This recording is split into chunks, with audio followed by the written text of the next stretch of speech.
Yo, it's your boy Ryan, Northwest Sports Fanatics, back at you with a new video. Today is Friday, December 6th, 2024, with your boy Ryan and the Northwest Sports Fanatics. Appreciate you guys subscribe to the channel. Smash that like button either now or on your way out.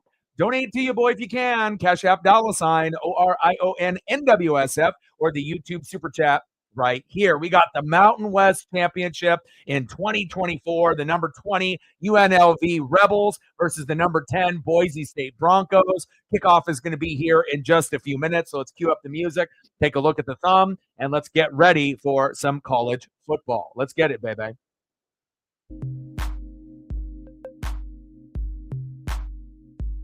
Ooh, baby. And this thumb turned out really well. It took me a long time to be able to get the images that I wanted. On the left, one of the best wide receivers on UNLV, Ricky White III. And on the right, the man that should win the Heisman this year, Ashton Jeanty. Let's freaking go. Old Trapper, Mountain West Championship 2024. Let's get it. Oh, I'm ready. Daniel in the building. What's good?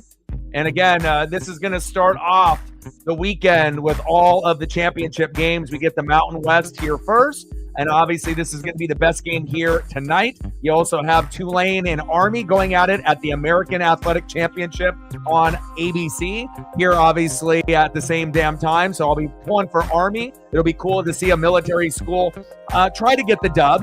And then tomorrow is really when the action kicks in. 9 a.m. on ABC, the Dr. Pepper Big 12 Championship, number 16 Iowa State versus number 15 Arizona State. Definitely looking forward to that. I'll wake up early. Then at 1 o'clock on ABC, we got the SEC Championship. Georgia at number 5 against Texas, who's number 2. That one could go either way. And then I'll be streaming tomorrow, 11-1, number 3 Penn State versus number 1 in the land, 12-0 Oregon Ducks for the Big Ten Championship at 5 o'clock Pacific. So we're going to be doing that around 24 hours from now. And then at the same time on another network, number 17 Clemson is going to go against number 8 SMU for the ACC Championship. It's going to be a wild weekend of college football and the NFL, and it all starts here tonight. Let's get it, baby. Let me get the volume and everything else situated here. Daniel in the building, what's good? Sarah in the building, what's good? Cole in the building, what's good? If you haven't smashed that like button yet, please do. We're going to be shooting for 20 likes within the first hour and a half, 30 to 50 overall, and 100 in the donos on every single stream. Let's go, baby.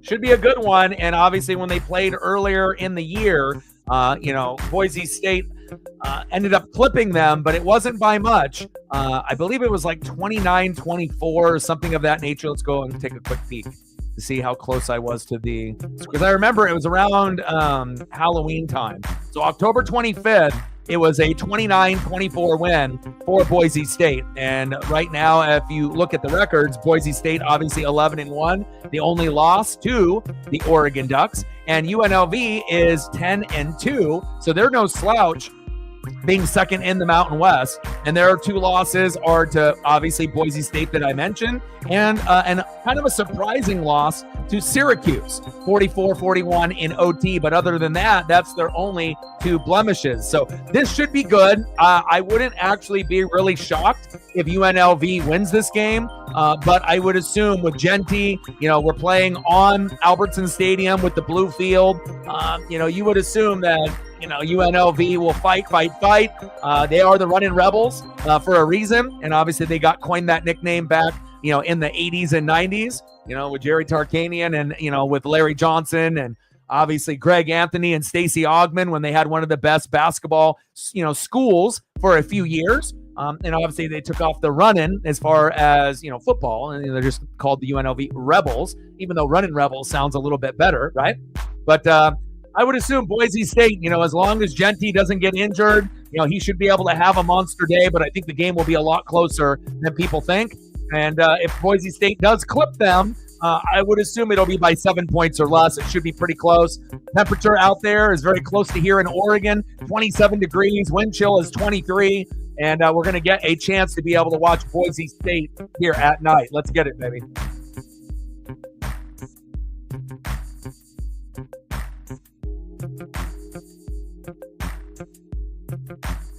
Let's go, baby.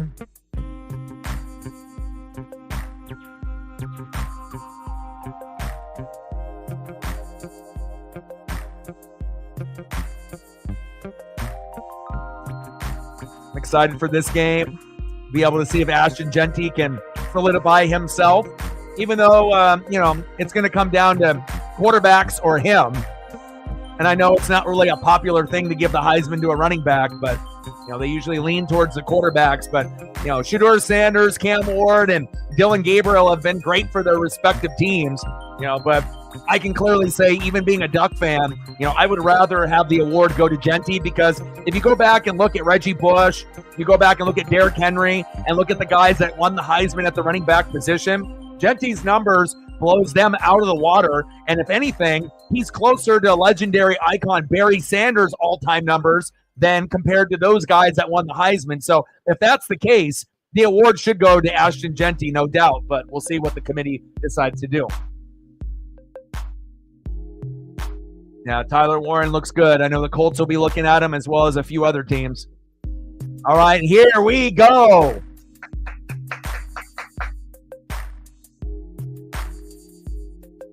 D'Angelo Urban gets popped, and a decent gain off the return.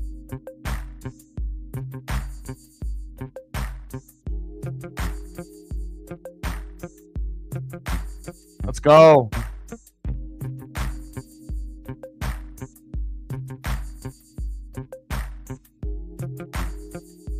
They got the Mo Bamba in the background. That's a smart choice. There's not a better song, than the Mo Bamba to get the crowd going. Not just college kids, but just anybody in the stadium. First down and 10 for the running Rebels. Man in motion.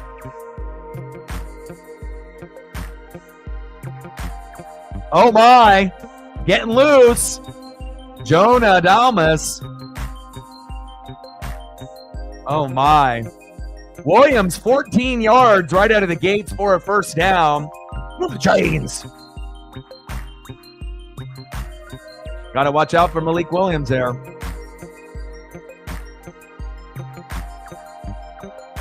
Shotgun set. How's Malik Williams? I see you.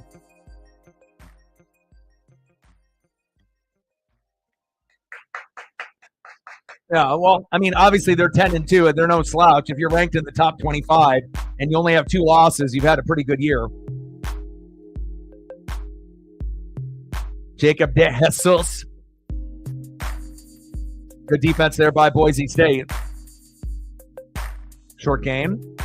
Thomas run for 4 yards to the Boise State 49. Second down and 6 for the running Rebels.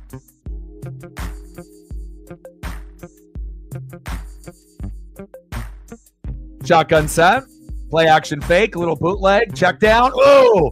Got to wrap him up, and reaches for the first down. Thomas run for 4 yards to the Boise State 49. And then Williams completed to Ricky White III for 4 yards. Second most in FBS, and that's why I put him on the thumb. He should have a big game for UNLV. And if they're going to upset Boise State, I would assume that he'll have to get in the end zone a few times. Third down and 2, and we got a flag on the play.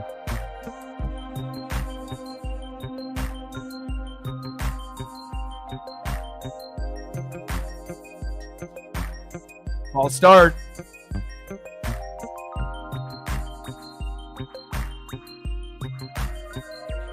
Matt in the building. What's good? Third down and 7 off the false start there.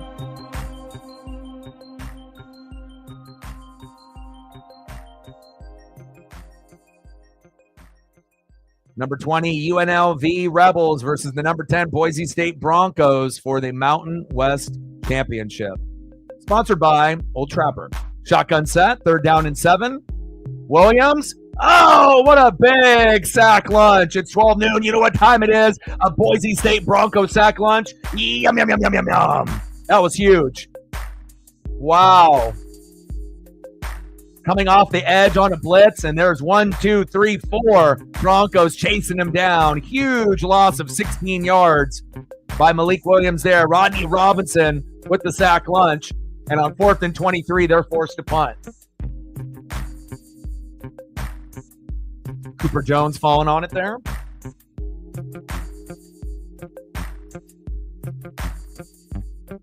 Let's go, baby.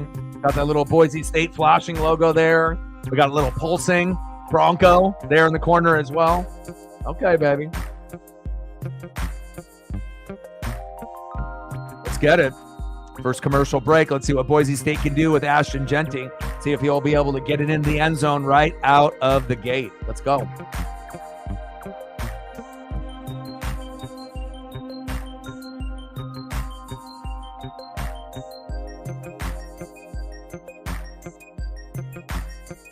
Cold one here in the Pacific Northwest. We've been having about 20 to 30 degree temperatures. But again, perfect weather for some college football. Let's get it, baby.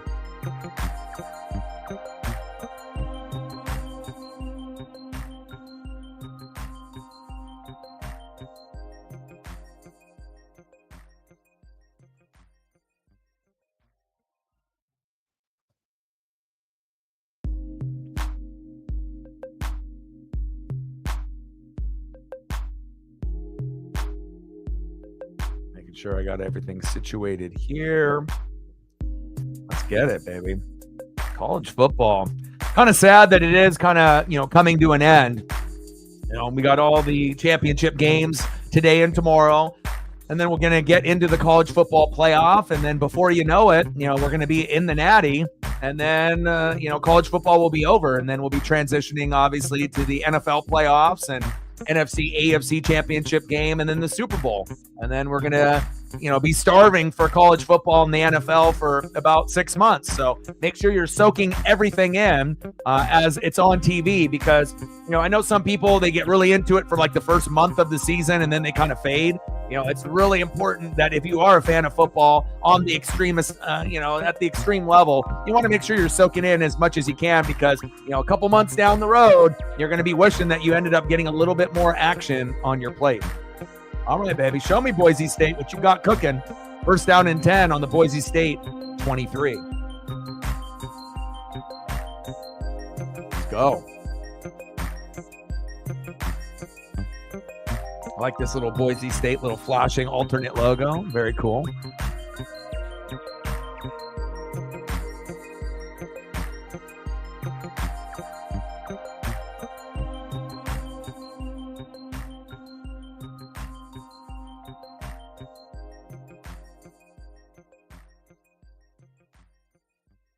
Yeah, he's ridiculous. We haven't seen a player like this in quite some time. All right, first down and 10. Shotgun set. Snap is high. Almost lost it. Hands off to Jeanty. And no problem for Jeanty. Wow. Guy is incredible. I mean, I don't think I've seen a guy bounce off tacklers as easy as he is able to do it. That could have definitely been a turnover with that high snap. No problem. Jeanty with a couple jukes. Almost gets tackled, shoestring style. Then they got to go up top at the shoulder pad. It's going to take 2 or 3 guys to bring down Jeanty, not one-on-one. And UNLV will realize that here real quick. Wow. First down, Boise State. I see you, Broncos.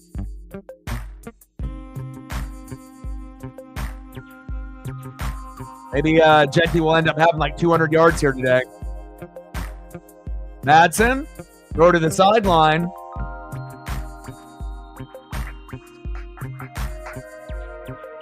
$18-yard run for Jeanty right out of the gates. That's how you do it, baby.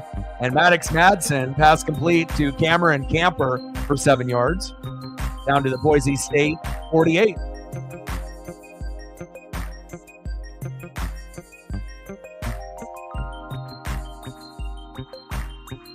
Second down and 3. Hand off, Jeanty. Oh, man. Ooh, gets popped from the right and the left, which should be enough for a first down. Ooh, the chains. Oh, they didn't give it to him. Short by a yard. Third down and 1 on the 50. Jeanty for 2 yards. Give it to him again. Casey, Dooley, Randolph, I see you. Camper, Lauder, Genty, Wagner, Caples, let's get it.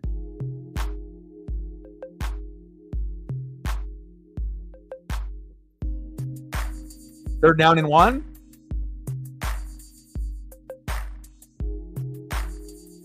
QB sneak.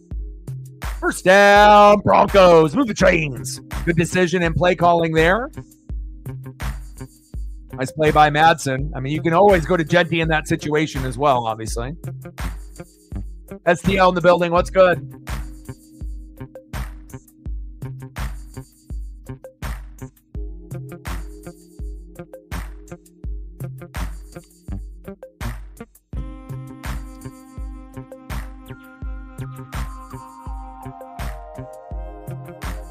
Shotgun set. Madsen. Play action fake to Genty.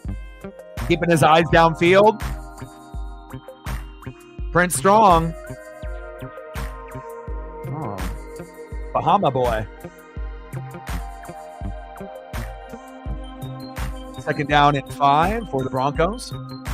Good start for Madsen. 2 for 2 with 12 yards. We see what kind of balanced offense that we'll end up having here today. But don't count out UNLV in this matchup. They barely lost to Boise State around Halloween, and they only have 2 losses. One in overtime to a surprising Syracuse team that they lost to, and then obviously this team, Boise State. Nice gang tackle by the Rebels.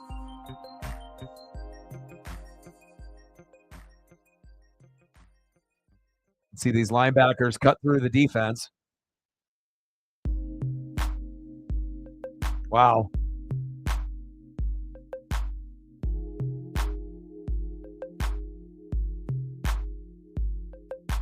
Third down and 7 on the UNLV 45. Genty with a loss of 2 on the last play. 49.7% on third down, which is 6th in FBS. Trips right. Shotgun set. Madsen rips it. Oh, what happened to my hands? You got to catch that. Help your quarterback out. And an unfortunate drop there. Got to catch it for Madsen. He put it right on the breadbasket, right there. You put your hands on it, went through your hands, bounced off your helmet, and then into the turf. Come on. All right, Boise State now with the punt.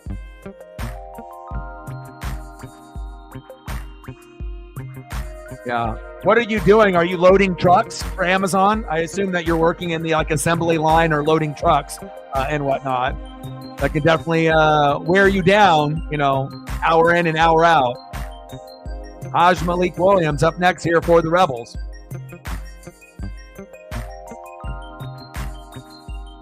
Oh, man, that doesn't surprise me one bit. I mean, you got to think mail is going to be at its all-time high, especially during the holidays. People, getting gifts delivered to their house as well as sending gifts to individuals, and then just people buying shit for themselves, right? So there's going to be a lot of traffic obviously there at Amazon, and hopefully you end up making some good cheddar, my guy. I'm happy for you. First down and 10 on the UNLV 9 after that punt, and we'll end up seeing if we get anything going here by the Rebels. Malik Williams starting off 2 for 2 with 14 yards, and Maddox Madsen 2 for 3 with 12 yards, but no tutties just yet. Let's go.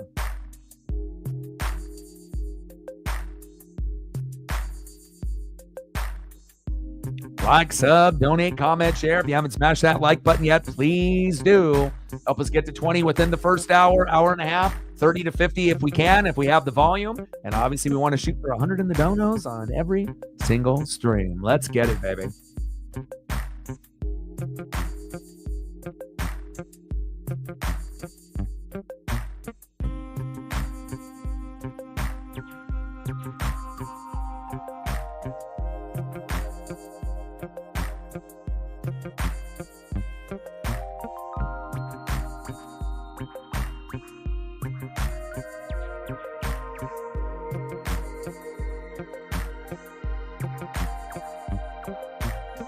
Quick look to see what else we got going on in the sports world.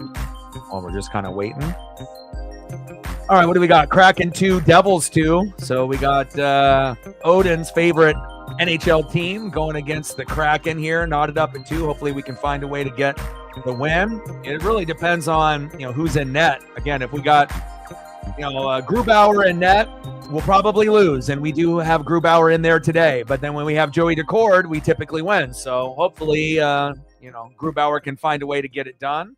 And let's take a quick look on the NBA side. Is there anything exciting? I think the Bucks and Celtics were supposed to get it on here today, if I was not mistaken. Let's look. Yeah, we got Celtics 41, Bucks 40, and a slobber knocker there on ESPN. Hawks and Lakers going at it, 54-49. Sixers up on the Magic, 50-41 at half. Pacers and Bulls early in the first quarter, 20-15. Spurs up 7 against the Kings. And then we got T-Wolves and Warriors. And then here in about an hour and a half, I'll turn on the Jazz and the Blazers. Let's go, baby. Old Trapper 2024 Mountain West Championship. Let's go. Last year, Boise State ended up beating UNLV. Can they do it again?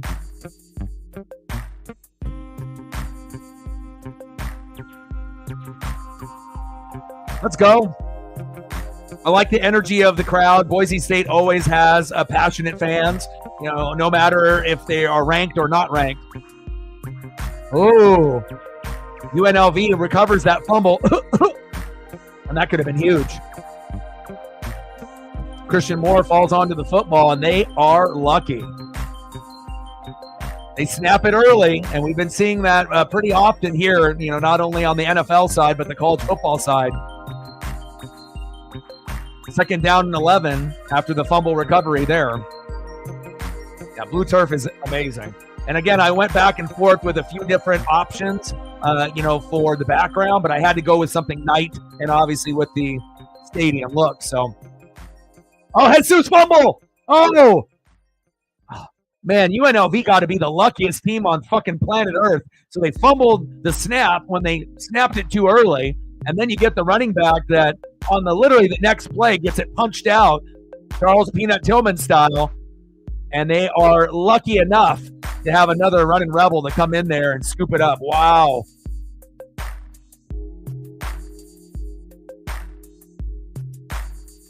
De Jesus, you got to hang on to that football. 3rd down and 2. Very sloppy start for the Rebels. Handoff. And where are you going? Nowhere. Running right into a bunch of Boise State Broncos. Man, that's been a lot of defense here today. And I don't mind that. I think a lot of people anticipated this game to be like 34-30 or something of that nature, like both teams in the 30s. But based on the flow of the game so far, it could end up being a little bit lower scoring. Maybe it ends up being like a 27, 23 kind of game or something of that nature. But I hope we do get into the 30s, and maybe we'll get adjustments made at half, and then the points will open up. See what we can get here with the Bronco return down the sideline, minimal return.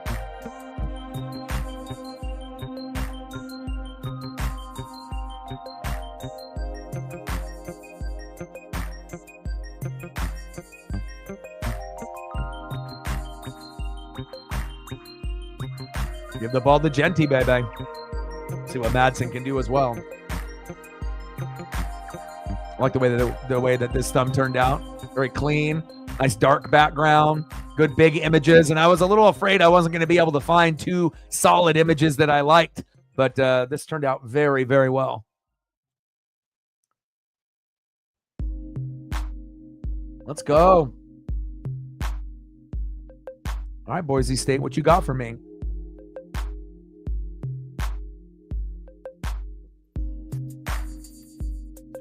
Captain in the building, what's good?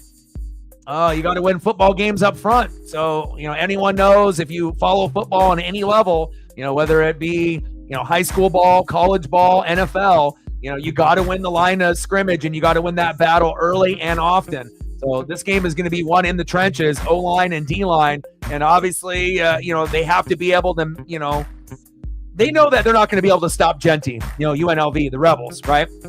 But again, if you can slow him down just a little bit, so instead of him going off for 150 to 250 yards and 3 or 4 touchdowns, if you can get him to maybe 100 to 110 with like one touchdown, that's going to give you a chance, depending on what the rest of the team does, to possibly keep it close. But if Genty gets in the end zone 2, 3, 4 times, it'll probably be over. But again, UNLV has proven that they can hang with Boise State, and they barely lost around Halloween when the first time that they played. They only lost by a few points. So it could come down to whoever has the ball last, but you got to win the battle at the line of scrimmage, O-line, D-line, defense, coaching, play calling. That's what's going to get it done. And obviously, we know Genty is amazing. De Jesus looks like he's got a little bit of a fumbling problem, so there's not really an even matchup for one running back on the Broncos as well as one on the Rebels. But again, the X factor possibly, could end up being the wide receiver there for UNLV. And we already know there's a few of them that can end up making some big plays, but they're going to definitely have to try to move the chains early and often and get the ball into Ricky White third. You got to get it in his hands. If you get it in his hands, he's going to have to probably score twice today for them to win, and have to be able to, get some good deep ball threats out there to keep the defense honest. But we'll see if that is available for Malik Williams. And then obviously Maddox Madsen. You don't want to be throwing too many picks obviously today, and you got Ashton Genty, obviously the best running back in the game, so you can obviously lean on him. But Madsen is still going to need to be able to throw the ball occasionally to move the chains. 6:24 left in the first quarter, 0-0, running Rebs, Boise State Broncos. Let's go. Like, sub, donate, comment, share. If you haven't smashed that like button yet, please do. Help your boy out.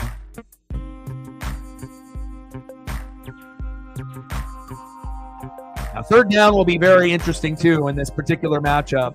These teams are very familiar with each other, so not going to be anything new that they're going to, debut. They're going to know pretty much these teams inside and out. First down and 10. Shotgun set. Maddox Madsen going deep. There you go. Yes, sir. First down, Broncos. Move the chains. Oh, my. Oh, my. Look at this route here by the tight end. Beautiful. Maddox Madsen pass complete to Matt Latta, 40 yards, down to the Rebel 15, first down, Broncos. Oh, my.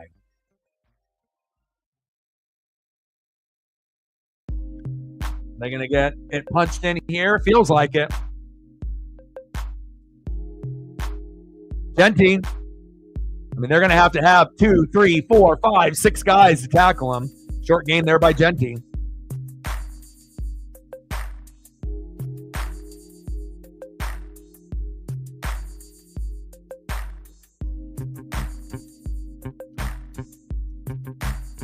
Well, I think everyone knows, Boise State, because even if you're not a Boise State fan, I think a lot of us on the college football side, if we're fans, we've tuned in and, seen a little bit here and there. And some of y'all have watched games of Boise State like myself. As far as the running Rebs, I haven't really watched too many of their games this season. Not really on my priority list. But again, we'll see what happens with them. And they may have to actually go through the air to be able to establish that run game, because De Jesus doesn't look that great so far. Little screen. And Genty met, and they tried to rip it out. Short game.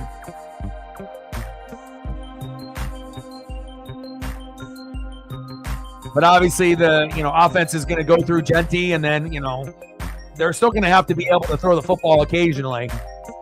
But with UNLV, I would assume it's going to be they're going to run the football as well, but they're going to pass to win.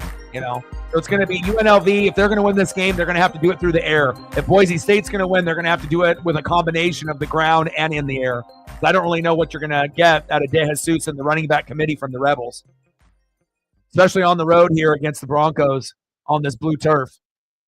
Short game. Third down coming up.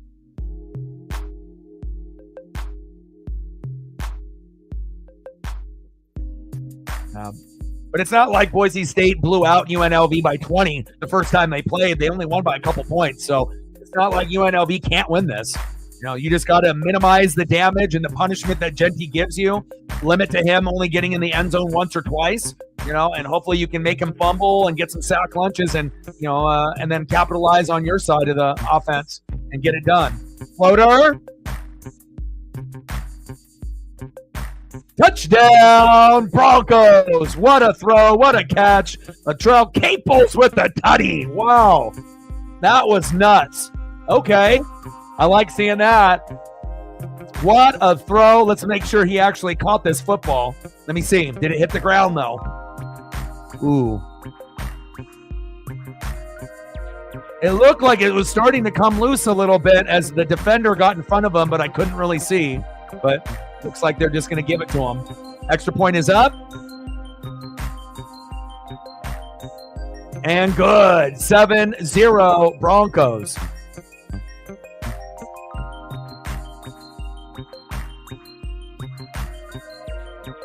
All right, UNLV, your turn.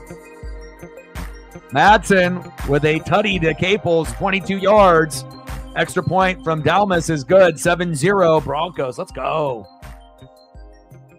Yes, sir.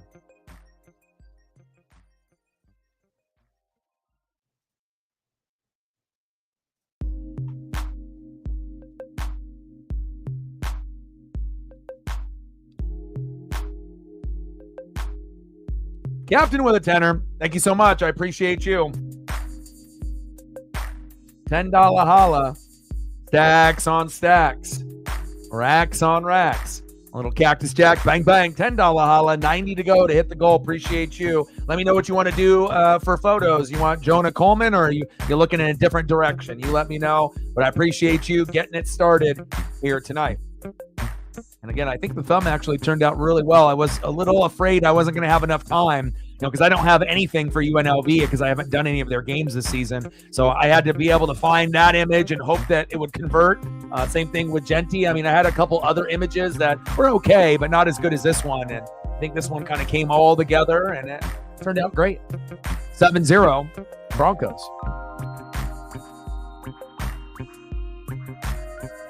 But you let me know what you're looking at photo-wise, and I got you.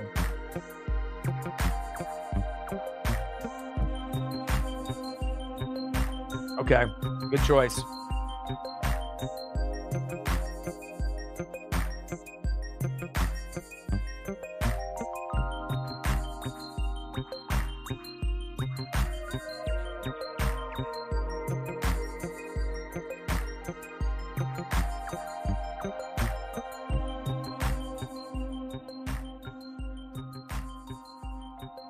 And it's like almost a guarantee he gets in the end zone. It's just how many times? Once? Twice? 3 times? 4 times? I don't think anyone would be surprised by the number of tutties that he ends up getting at the end of the game. Great explosive player, and I don't think I've seen a player that has more yak yards than, the second place guy. It's just crazy. He's like first place, second place is him with yak yards, and it's everyone else below him. That is crazy.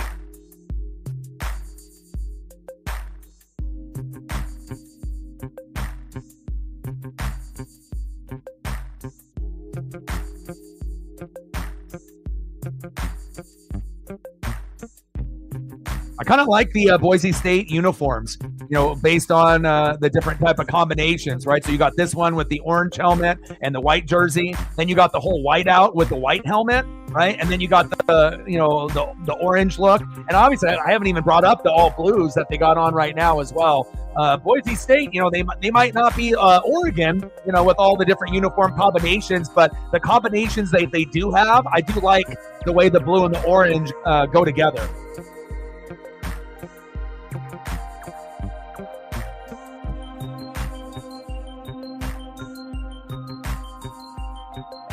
But my favorite's got to be the whole blue setup that they got right now on TV that you're watching, like in this photo right here.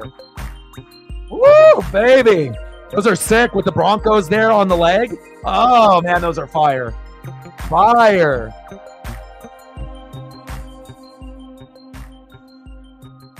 All right, Broncos, show me some defense. Let's see what UNLV has got in store here. Little keeper. Where you going? And obviously with De Jesus fumbling early, that is a big, big thing because, you're going to have to be able to run on Boise State to open up the pass. And if they abandon the run, and they become one-dimensional, it's not like Boise State's not going to recognize that, and that plays into their hands. And with Malik Williams there, Haj, you can try to run that RPO, but Boise State Bronco, as far as their defense as a team, they're very fast sideline to sideline. It's not like they got a Marcus Mariota type of guy behind there at quarterback for the Rebels. Floater by Williams. Oh, good coverage there by the DB. Wow. That was great coverage. Haj Malik Williams pass incomplete.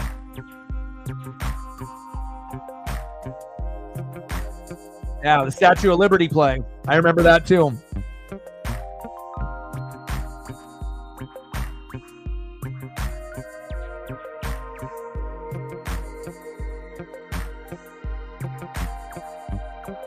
Roster shakeup, like Raw and SmackDown draft like they did in the past, or different? Or just moving people around. Shotgun set, third down 11, timed blitz. It's 12 noon. You know what time it is? Time for a Boise State Broncos sack lunch. Yum, yum, yum, yum, yum. And that's really the difference in this game between Boise State and UNLV. I feel that the defense is coached up on a higher level for the Broncos. And again, they know when to blitz, on first down and third down. And again, the third down blitz, it's coming, but they're not going to bring it every time. So it's got to be situational. And they've been able to do that at the right time. And then every once in a while, you got to hit them with a first down blitz to kind of, throw them off guard. And I like what I'm seeing so far from the Bronco defense and offense. Running Rebels, you got to get it together. Another punt from the Rebels. And again, not being able to establish the run is hurting them early on.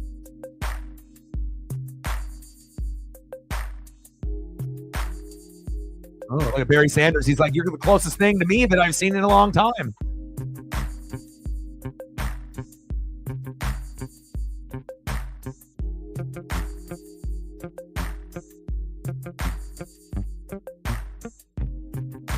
.322 rushing yards away from breaking Barry Sanders' FBS single-season record. And even if he doesn't, we've already seen something that we haven't seen in a long time. You go back and look at Reggie Bush. You go back and look at Derrick Henry and all the running backs that have won the Heisman in the last 25 to 30 years. Their numbers are nowhere near Ashton Jeanty. He is absolutely destroying every other running back that's won the Heisman within the last 15 to 20 years. If anything, his numbers are closer to Barry Sanders than anybody else, and that is very eye-opening. Can't wait to see where he goes, and he could end up being a potential top 5, top 10 pick in the draft, even though he is a running back, and the running back position is undervalued. But wherever he goes, fantasy owners are going to be salivating to grab him next year. Best believe that. Second down and 7, shotgun set.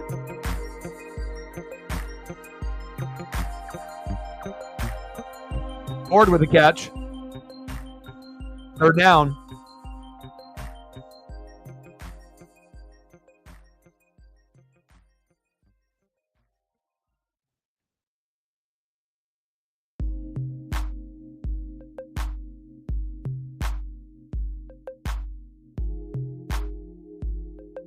Third down and 2. Hand that ball off to Jeanty, baby. That's a complete to Ben Ford on that previous play. 5 yards to the UNLV 39. Third down and 2. Jeanty. And, Jeanty is so incredible with that vision and his cutbacks. He's got the vision, he's got the patience, he's got the agility, he's got the upper body strength and the lower body strength. He can bounce off tacklers. It takes 3, 4, 5 guys to tackle him. This is an NFL team's dream.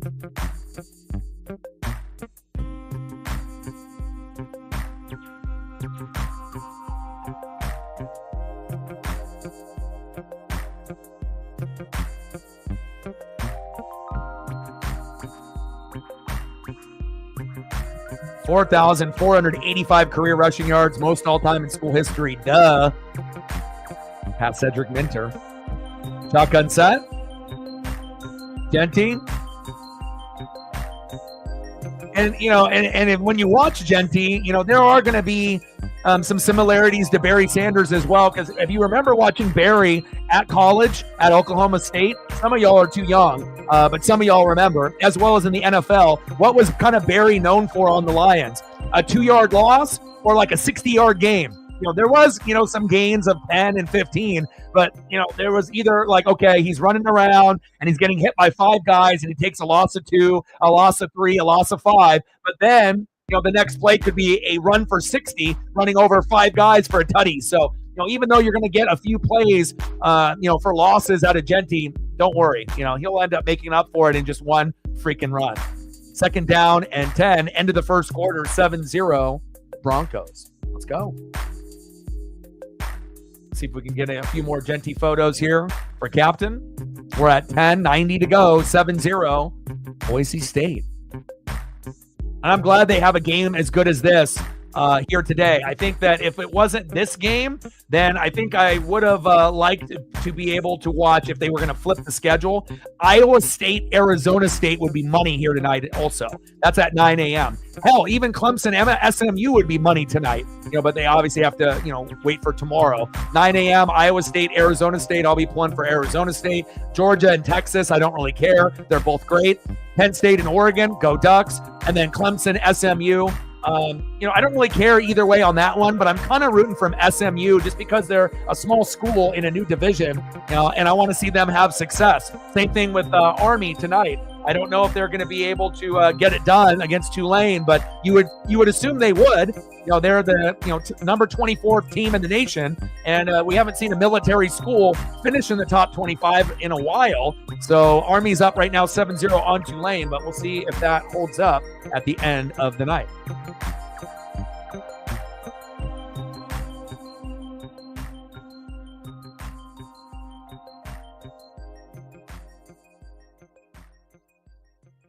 Fantastic player here, Ashton Genty. See if we can get a couple more photos up here for Captain with his dono as we are on a commercial break. That one's a little bit too blurry for my liking. See if I can find a better one. Here we go.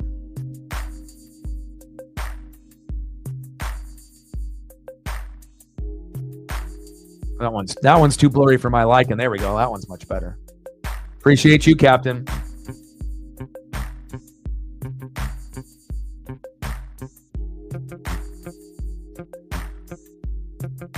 Let's go, baby. Old Trapper 2024 Mountain West Championship. UNLV running Rebels versus the Boise State Broncos. 7-0. Second quarter. We're about to start.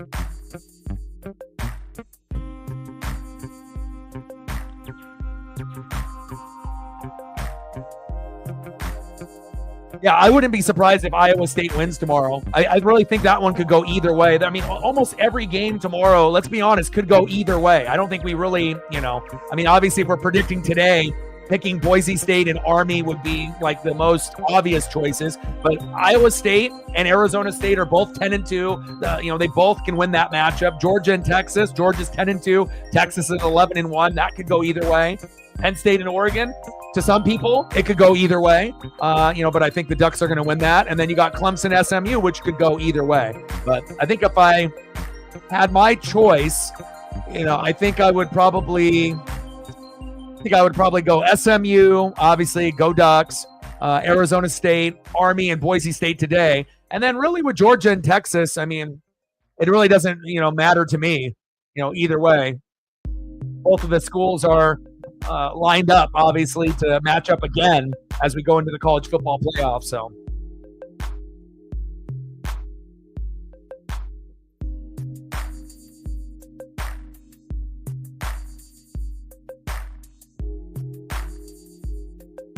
yeah, but Captain Sarah's an Iowa fan, so she's Big Ten. She's not a Pac-12 fan. She's been an Iowa fan for a long time. So I would assume, a lot of people that are Big Ten fans are going to be rooting for, Iowa State to win over Arizona State. Kind of just depends on your affiliation, right? 2nd down and 10. Oh, what a loss. Wow. Right out of the gates, big loss. Madsen pass complete to Bates for a 6-yard loss, and UNLV sniffed that one out.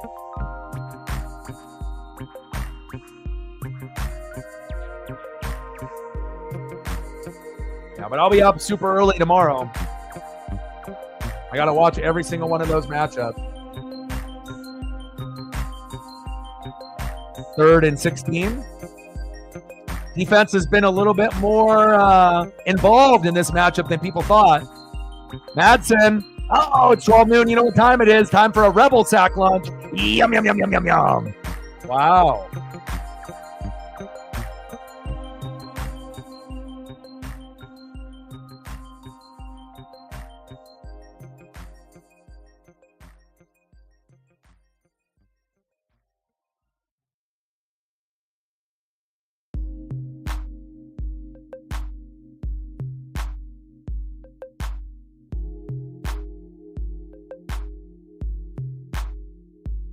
Boise State with the punt. All right, UNLV, I see you. Touchback.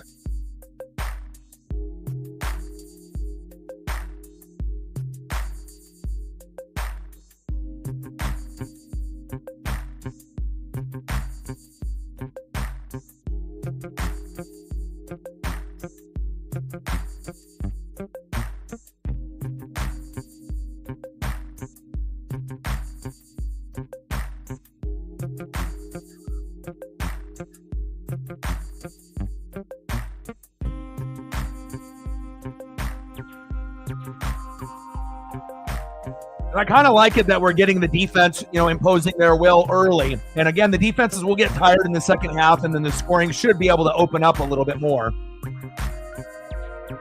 But we're not going to get like a 50-47 kind of game. That's not happening here tonight. It's like I like to be able to have a little bit of defense, but I don't want it to be, a 10-7 game, of course. I want it to be, in the 20s or 30s, but to be able to show that the defense came to play today for both teams is nice. And we'll see if that continues in the second half. 2nd down and 7. Shotgun set. Screen pass. Jesus. 1st down, Rebels. Move the chains. Malik Williams, pass complete. De Jesus. Got to get the ball to Ricky White, the 3rd. Get him the ball. 1st down and 10, Rebels. 4 wide. Shotgun set. Hit him with the draw.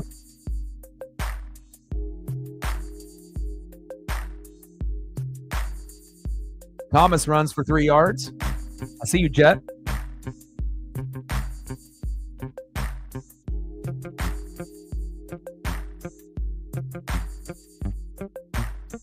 Second down and 7 on the Rebel 34. 7-0 Broncos.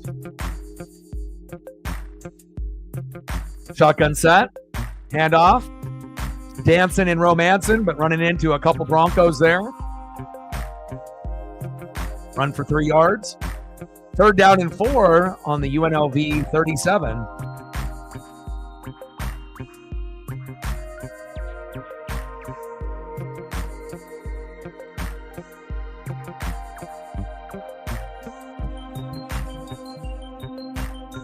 Four wide. See if they run an audible here at the line.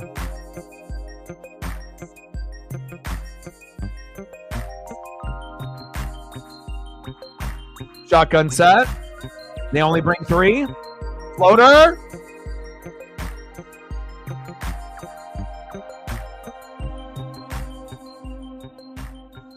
Wow, what a throw and what a catch by Thompson. Corey, I see you. Malik Williams, pass complete to Corey Thompson Jr., 29 yards. Look at this. DB, turn your head. Golly. If you just turn your head, that could have been a pick or a deflection. You got to turn your head. Wow. Shotgun set. They tried to obviously quick snap that just in case it possibly wasn't a catch.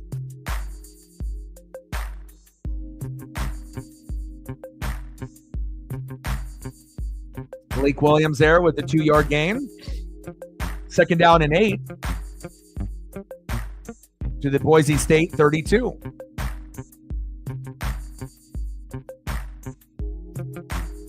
Shotgun set. Our little RPO. Oh, what a crushing tackle there by the Broncos. Nice. Loss of a yard by Malik Williams. I mean, RPOs will work if the defense is slow, but this Bronco defense is a little bit faster than that. And obviously, as you can tell, the quarterback doesn't really have speed. So I don't really know where you're going with that type of play calling. You have to understand your personnel. That's more of a pocket quarterback rather than, a guy that's going to be able to run and gun and scramble and do bootleg. Like, he's not very fast, Williams. Shotgun set. Williams. Thompson again with the catch. But now it's 4th down and 7. Now we're going to have a field goal attempt by the Rebels. All right, Rebels, get on the board. Caden Chittenden, 25 for 31. 52 is the long. This is 48, so still within his range, but that's pretty deep. Let's see if he makes it. See if the snap is good. Hold is good. Kick is up. He's got the distance. It's good. Oh, he doinked it. Oh, he missed it. Oh, wow. He had it. And then it doinked forward. Doink. Oh, man. Brutal. That would have been really big momentum for the Rebels. I mean, considering it's been tough to be able to move the football as is. Just needed a little bit more lift on that football, with the rotation of the football coming back instead of going forwards. Oh, brutal. I mean, he literally needed probably like 3 inches to clear that kick to go over the pole. Oh, he thought he made it too.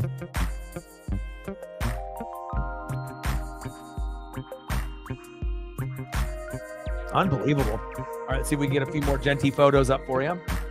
All right, Boise State. Let's go, baby. Old Trapper Mountain West Football Championship.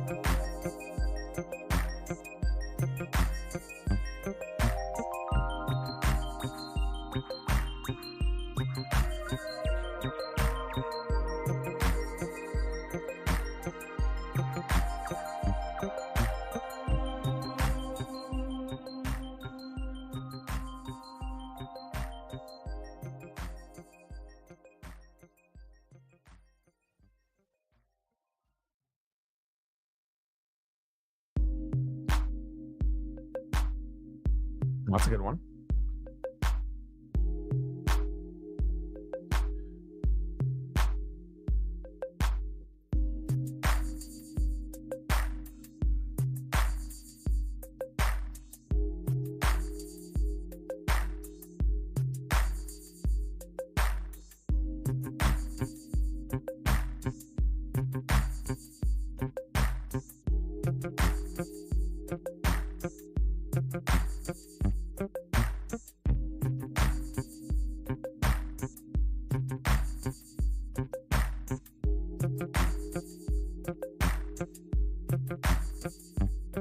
Oh, go Ducks.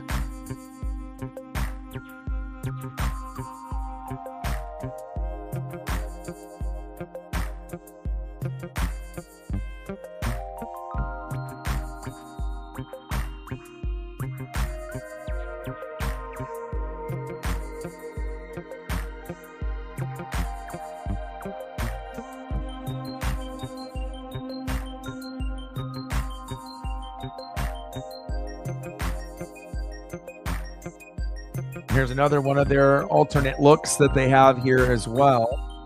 Here with the next image I'm going to throw up with the black helmet and the black pants. I kind of like this look as well. So it's like, you got so many looks with the different helmets, the different, pants, the different cleats, but they like to mix it up. And it's nice to be able to see that, every combination, it's got a little bit of swagger to it, and we know that Boise State, isn't going to be ranked necessarily every year, and obviously, maybe not as strong in past years, compared to maybe this year. But I mean, they are 10th. They are 11-1. I mean, they could end up beating a powerhouse team in the college football playoff, right? As long as Genty ends up getting enough, touches, right? But they first got to take care of the Rebels. 7-0 Boise State, and it kind of feels like we're going to get a Genty touchdown here in just a little bit.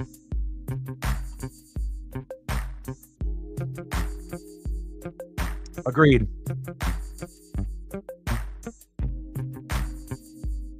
I can't believe he missed that kick.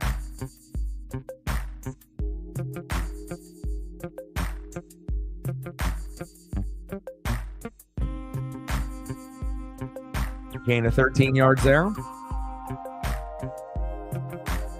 Little out route. Nice job, Madsen.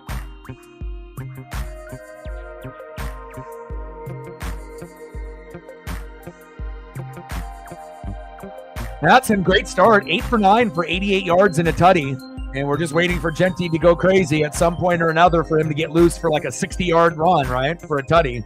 But this UNLV defense has been pretty stout. Not as good as the Bronco defense, but again, you're probably not going to have that monster game that some people wanted out of Genty here today.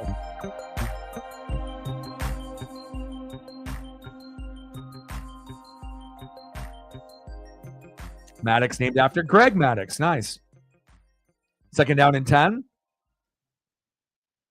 Under center. Play action. Little fake to Genty. And UNLV showing they can play defense as well. Good tackle there. Short gain. 3rd down.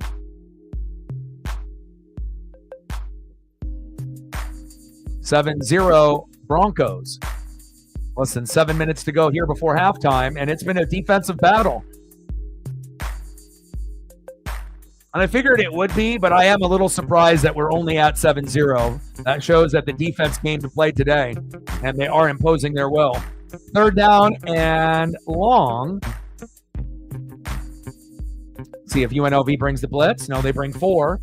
Go into a zone, and broken tackle, and very close to that 1st down marker. Did Lotto get it? It's close. It's either 1st down or 4th and inches. Might be 4th and 1, I'm thinking. Lauder, 7 yards to the UNLV 46. And then again, you can run a QB sneak here or go with Genty, but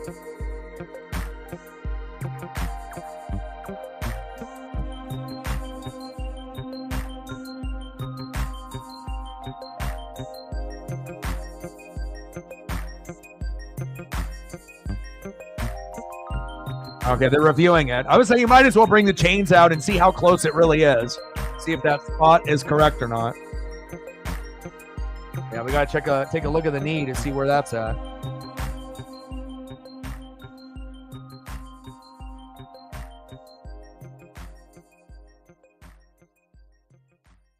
Where's the knee? Where's the knee? That looks like a 1st down. I mean, based on where the football is compared to the yellow line, but,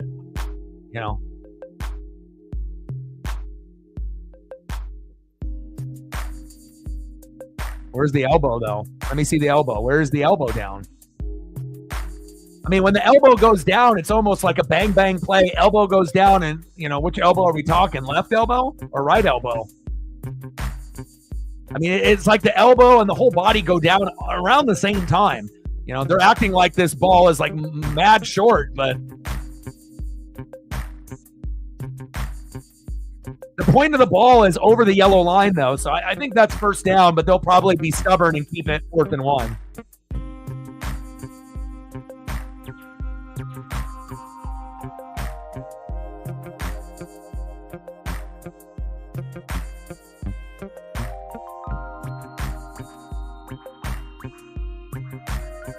I imagine the call is going to stand at 4th and 1, and then they'll just, they can sneak it or run it with Genty and get that yard.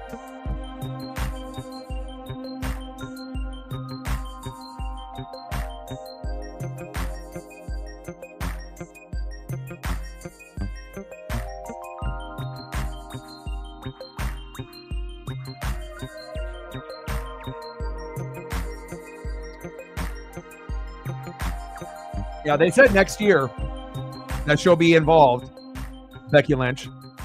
She's not going to come back, obviously, in these next few days in December, but she will be back next year. BYU, yeah. Call stand. See, they're stubborn, Figure that's what they would do.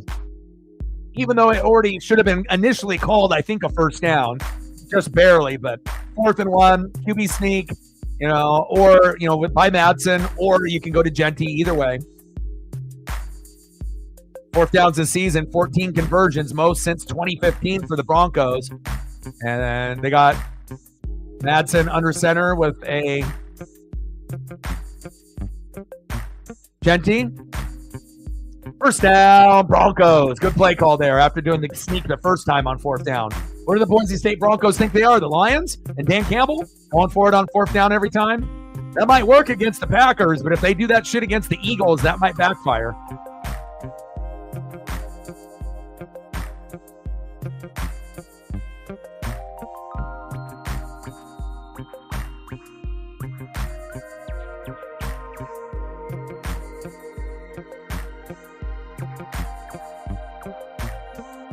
Play action fake. Go back to Genty. Going long, going deep. Got a man. Almost intercepted. Errant throw by Madsen. And that could have been picked by Grimes there. And complete. Should have went to the flat there by Genty. That was kind of a forced play that could have got intercepted. Right off the shoulder pad, too. And then you had the Boise State Bronco receiver jump way too early there.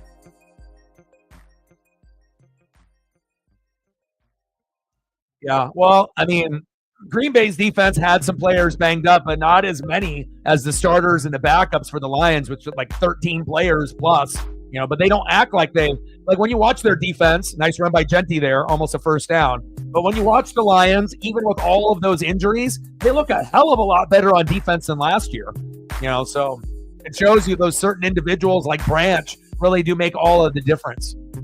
Campbell as well.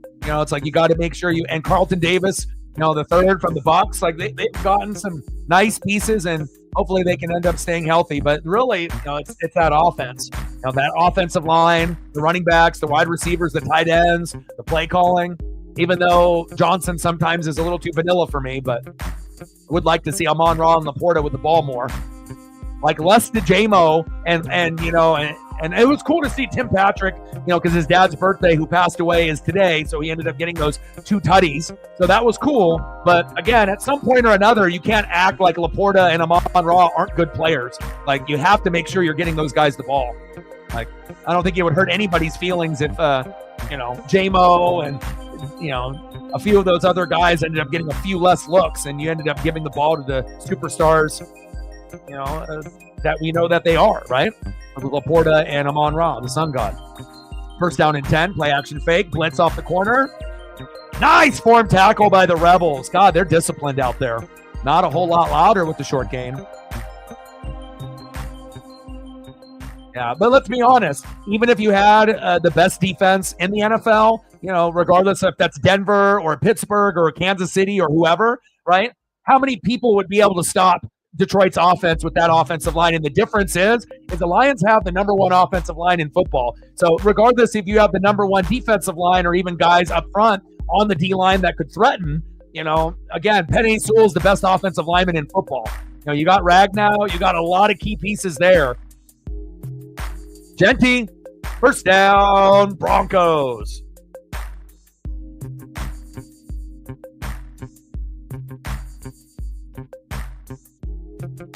Second, and fourth for center, right tackle, and guard, right?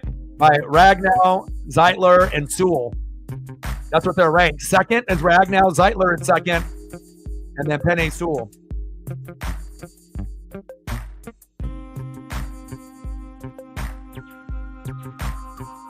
First down and 10. Feels like Genty is about to sniff the end zone here. Run, Madsen. There you go. Run. Touchdown, Broncos. That was an improv play by Madsen. He's even surprised that he got in. I know he would rather give it to Genty. Okay, now you can give it to Genty for the score. Okay. They say he's down at the 1, but was he? Let's look. No, he's in. His knee never touched. I mean, of course, it would be better for Genty to get the tutty, but his knee never hits the ground. It's off the air by an inch. It never hits. He bends, but it stays up. That's a tutty. That's a tutty, baby. And we love tutties. Genty tutties would be great, but don't worry. Genty will get his tutty or two in the second half.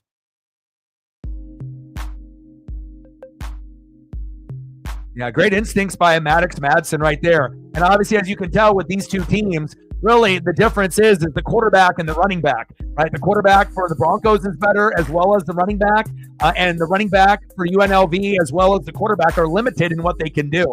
Both defenses have been playing great here tonight, but you have to have an effective quarterback. UNLV, we haven't really seen that here tonight, and they have no running game. So if you're going one-dimensional, good luck against the Broncos. You ain't winning. There we go.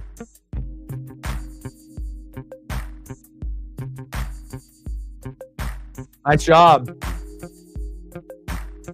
Yeah, even though AEW ratings, have been tanking and whatnot, I'll still try to tune in, here and there. But as far as name recognition of the wrestlers, like if you look at their cards, for the week, or even when they end up doing a pay-per-view or PLE on their end, it doesn't really have the same type of vibe as WWE anymore. Kick is up and good, 14-0 Broncos. It's like if you don't got Kenny Omega, the Young Bucks, and all of the key pieces that you need to compete with WWE, you're going to lose, and you're going to lose big time. I mean, even if you have those guys, you're going to lose, but it's a little bit closer. But if you don't got Kenny Omega and the Young Bucks and all of the guys that we know that can actually bring the ratings, if they're not wrestling on a week-to-week basis, you're going to fall behind, and that's exactly what's happened, unfortunately. But I'm still a fan of wrestling in general, so I'll tune in a little, but I don't watch as much as I used to. That's for damn sure. 14-0 Broncos. Let's pull up a photo of Maddox Madsen there for getting in the end zone.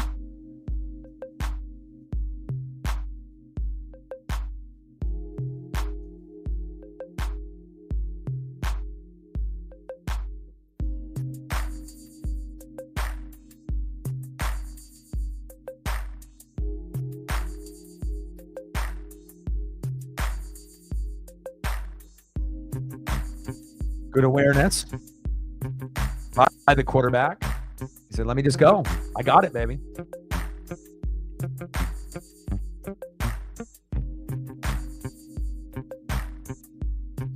Named after Greg Maddox, former MLB icon and legend. Might have not been able to throw 100 miles an hour, but he didn't need to. It was all about location, location, location. Almost like a, kind of a George Kirby is a kind of a Greg Maddox type of pitcher. But he may never, end up being Greg Maddox, but we hope that Kirby gets better and better and better as the years go on.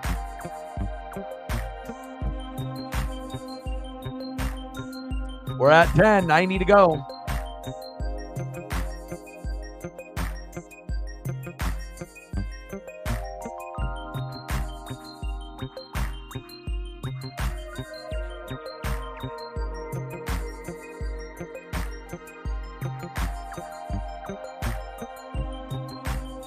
Go Ducks.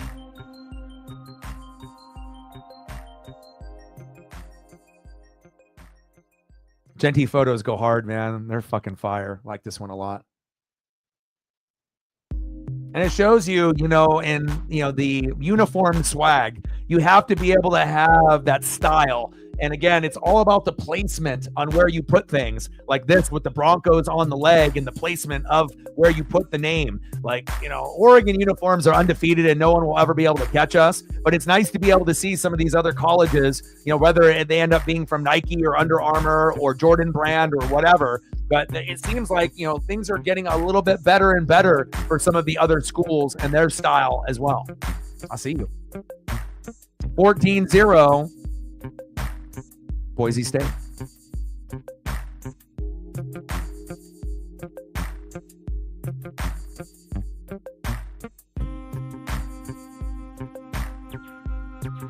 if you're just tuning in, Madsen passed the Capels for 22 yards for a tutty. 7-0 Boise State. 1 touchdown only in that quarter. And now in the second quarter, another touchdown that we were hoping that Genty would get the ball. We're going to have to wait to the third and fourth quarter. 14-yard improv rushing touchdown by Madsen. And we have a 14-0 lead. I don't think anyone anticipated this. 8 more likes to 20. Let's get there. Let's keep that number. Let's keep tabs on that number, the likes and the donos.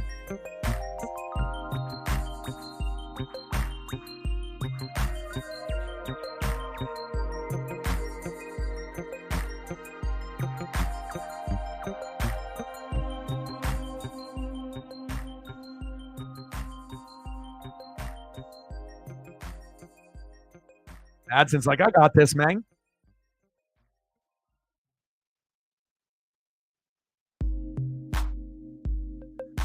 Pretty good speed, though, for Madsen for doing an improv play. I mean, he couldn't believe it. But it's definitely been a defensive-oriented game. But again, UNLV, you got to be able to, run plays for your quarterback, that are going to be suited to him. You can't be running plays for a guy that, isn't Marcus Mariota, and you're doing Marcus Mariota type of plays. That ain't going to work. Flag on the play. That's coming back due to a hold.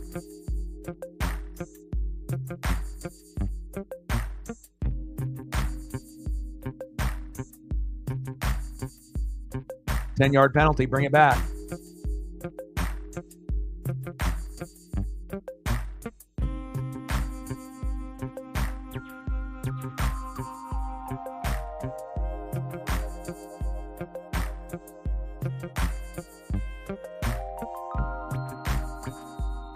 First down and 20 after the penalty. Self-inflicted wounds. UNLV cannot afford fumbles, interceptions, false starts, illegal motion, illegal shift, like nothing.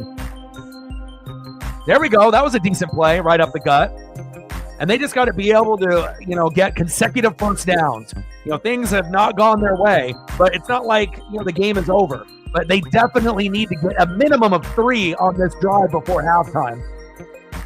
Again, 14-0, the game's not over, but again, 14-3 is a hell of a lot better. Obviously, 14-7 would be the best case scenario, but I don't know if UNLV is going to be able to, get it down the field. Like, really, they might have to just go like Hail Mary and just chuck it, hope for like a PI on a deep throw. Then they can get a little bit closer, to maybe run a couple plays to get into the end zone. But if they don't test those corners or those safeties, I don't know when they're going to be able to get on the board. Running backs haven't been too good for them so far today. Defense has been excellent, though, for both teams, but give the edge to the Broncos. Second down and 11 on the UNLV 40.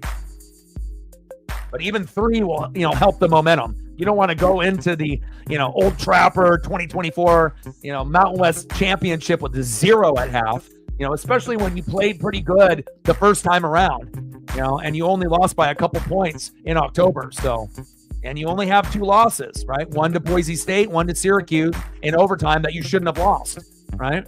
So, but there is a difference between number 10 and number 20, and it's not just Genty.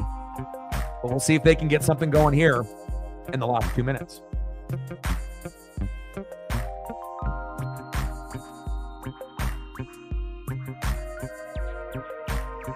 Otherwise, UNLV's fan base will be like this. Not a good look.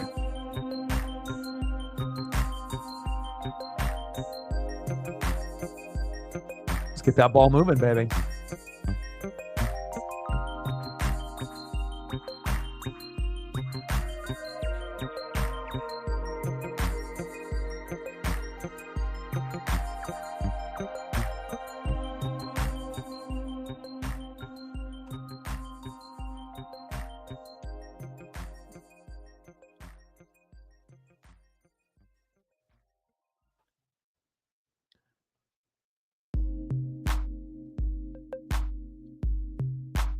Got to get their ball to the playmakers.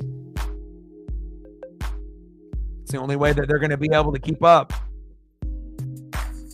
Ricky White, again, if you haven't heard that name, you got to get him the ball. That's really the difference maker on UNLV, right? And if you can't get him the ball, and you need to get him the ball a lot, you just can't give him the ball a few times. You got to be able to give him A lot of looks. Like almost every look should be going to him, but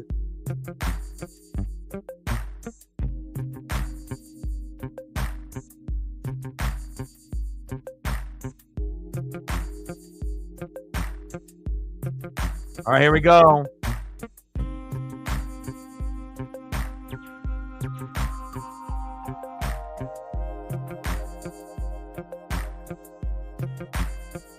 Second down and 11 on the UNLV 40.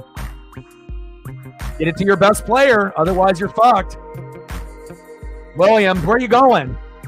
Where are you going? It's 12 noon. You know what time it is. Time for a sack lunch. Yum, yum, yum, yum, yum. Oladipo, no relation to Victor. Or maybe there is a relation.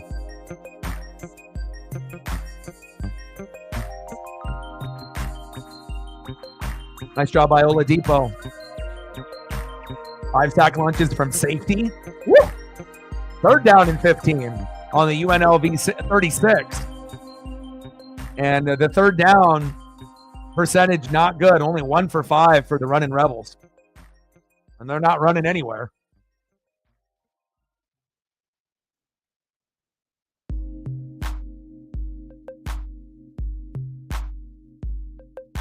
All right, timeout.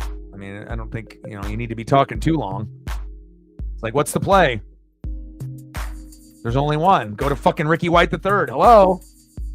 You do that, and then maybe something happens. If you don't, then it'll probably end up with a 14-0 score at half, or maybe more. We'll see. 1:29 left in the second quarter, 14-0 Boise State, and we got the same score with Army up 14-0 on Tulane, and good for them.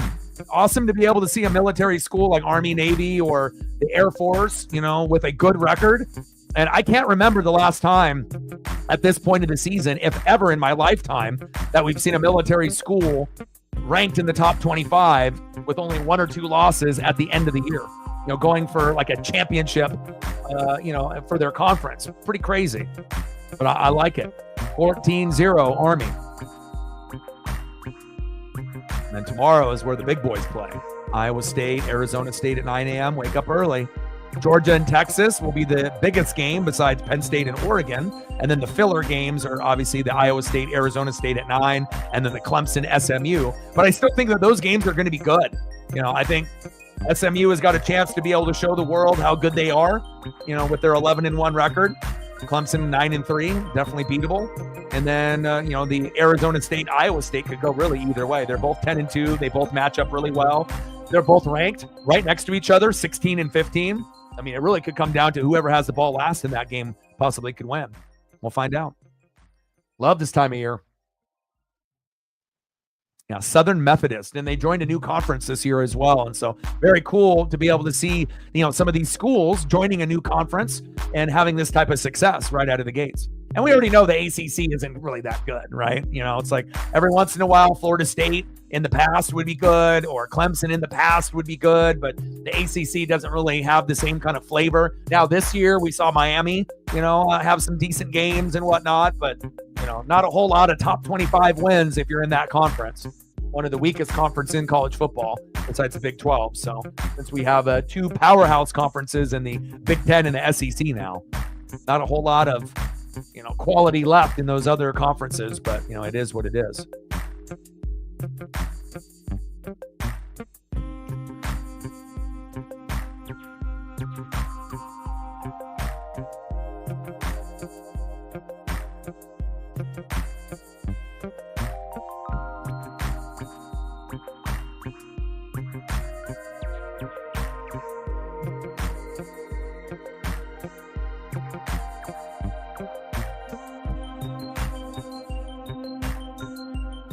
Yeah, Ohio State fans are just still pissed off that, Oregon came in and won the division and took all their shine.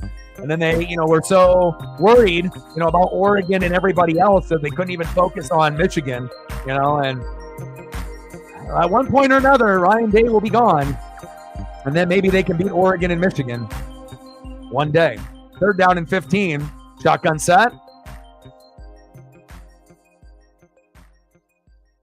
Good defense there by the Broncos. And you finally go to White, right? But you need to be able to go deeper on the route. You can't go on a short route right there when you're trying to get the first down. Come on, Rebels. They went to the right player, but they didn't run the route deep enough. 4th down and 6 on the UNLV 45 or 46, I believe 45.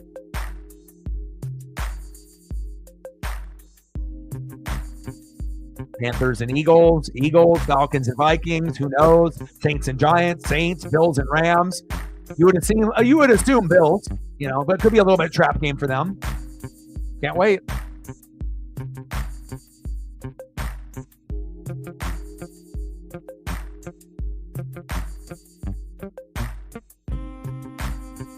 Fourth down and 6, and the Rebels punt.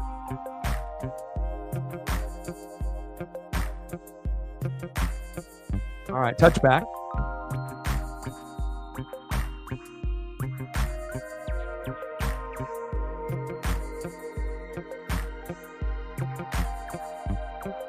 Yeah.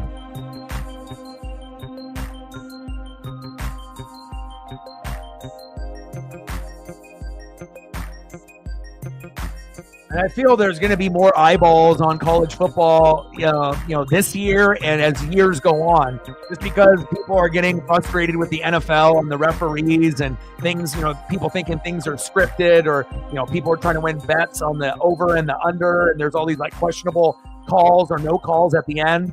You don't really get that in college football as much. You do, get some fucked up calls or no calls, like with Oregon and Ohio State with that interception that they didn't give us. But, it's not as often. And it typically doesn't decide the outcome of games. The referees don't do that for college football typically. But we have seen the referees dictate the outcome of NFL games. You just passed Marcus Allen. Nice. 4th and FBS for Genty. 2nd down and 5. Going to Genty again. Go, baby, go. Go, Genty, go. Go, Genty, go. Go. The 40, the 30. Hit the angle. Down the sideline. Touchdown, Broncos.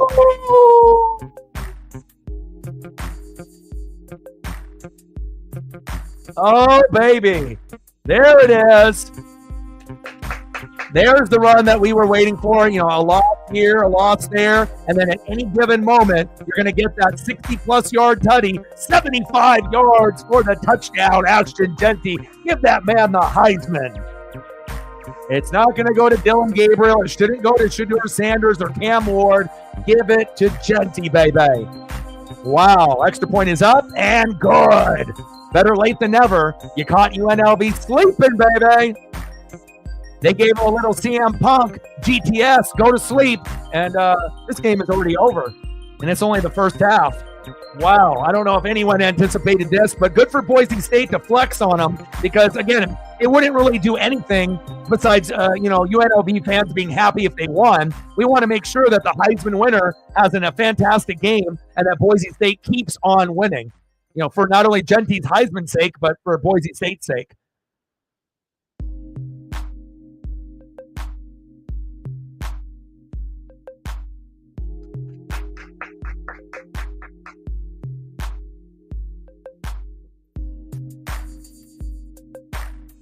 Yeah, Travis Hunter is a pretty damn good player as well. But he's not putting up the numbers as Genty is. Like Hunter's numbers are good for playing corner and receiver, but I mean, if we're actually looking at stats, Genty's stats are more mind-blowing. Look at that. Most 50-plus yard runs, he's got 12. Navy with 7 total.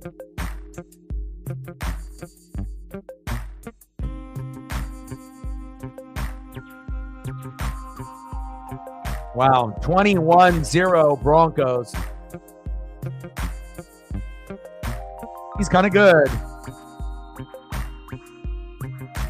And he's going to get loose at any given moment. I thought we were going to get that in the second half, but he said, nah. I'm going to get it in the first half. You just wait.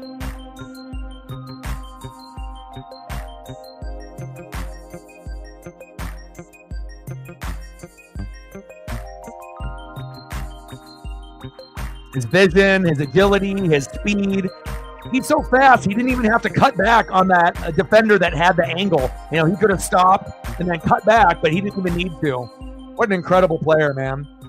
And I hope that he has success on the NFL level. I hope it's not just like, oh, he's great in college and then he ends up being injured in the NFL, or if he just ends up being like an average running back. I don't really see that happening, but I hope that he ends up having, you know, good success in the NFL.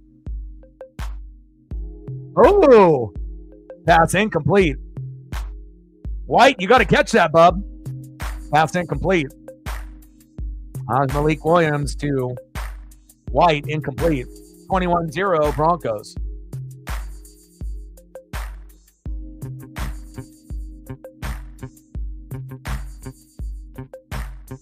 Yeah, Mark Ingram, right?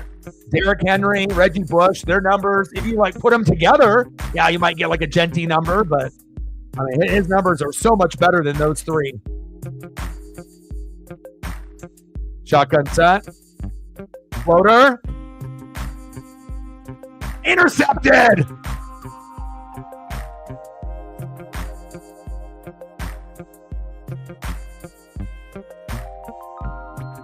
Jeremiah, I see you. What a big pick. Jeremiah Irby.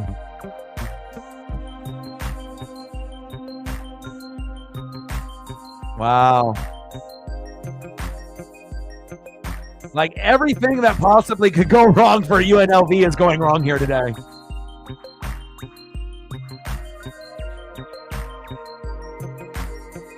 Well, Boise State's defense is legit. Wow. Boise State imposing their will on the blue turf. I mean, I wish the game was a little bit closer, you know, but to get that Genty touchdown before half was fucking sick. You know, it's like you want to make sure that you're watching, you know, greatness whenever you can. And, you know, obviously when Colorado's on, you can watch Travis Hunter. And when Boise State's on, you can watch Ashton Genty. Awesome. 21-0, we're at half.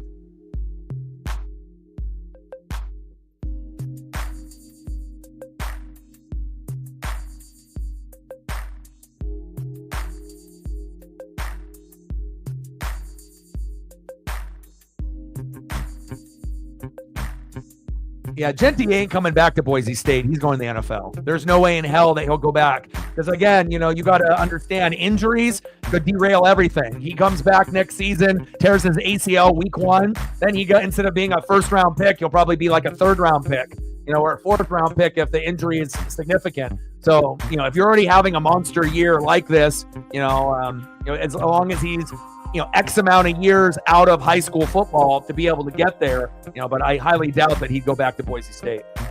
Even if he loves, you know, the school and the classes and the girls and the parties and all that, you know, I imagine that, you know, it would be shocking if he doesn't.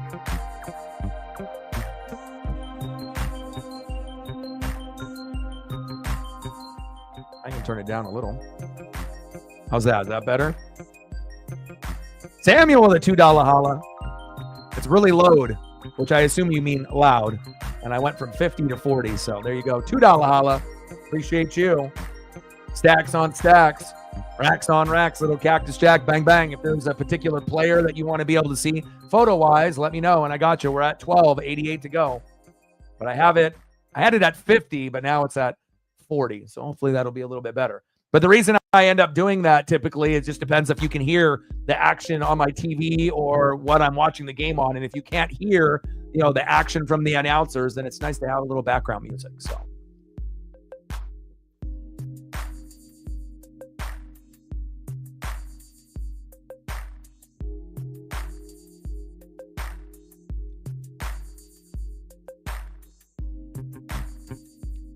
Yeah, well, we're talking about going to the NFL, not going to another college, right?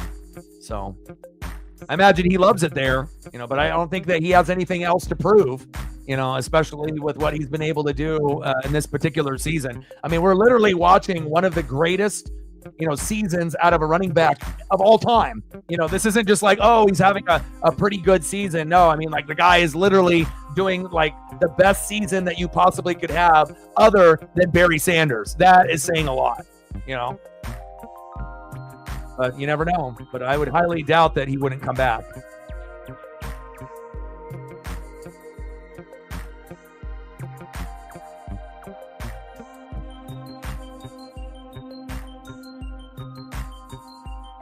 I mean, he's a junior. It's not like he's a freshman or a sophomore. He's coming out.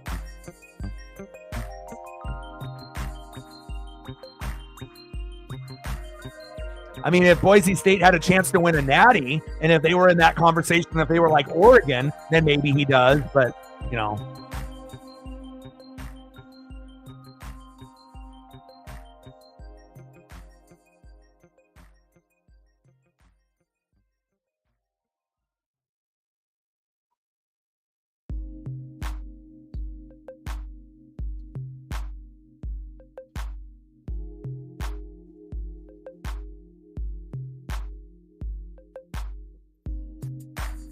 I want to see some highlights here from the Army matchup. They'll show in a second.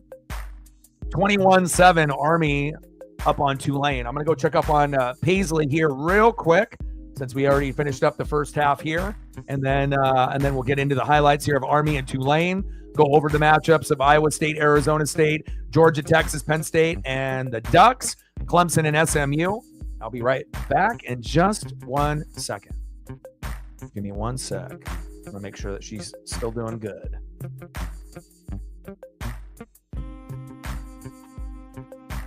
$21-0 Broncos at the half.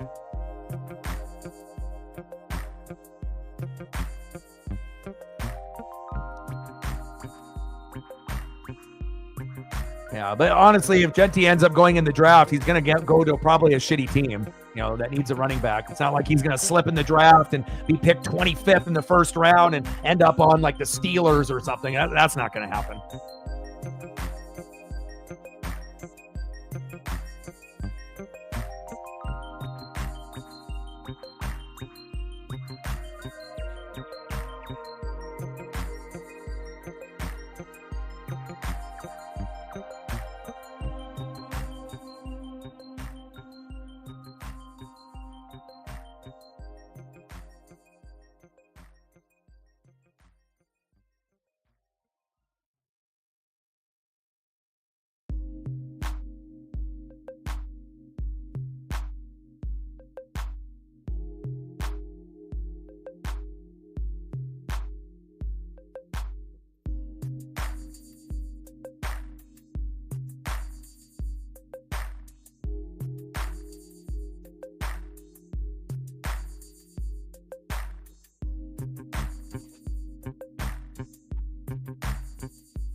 All right.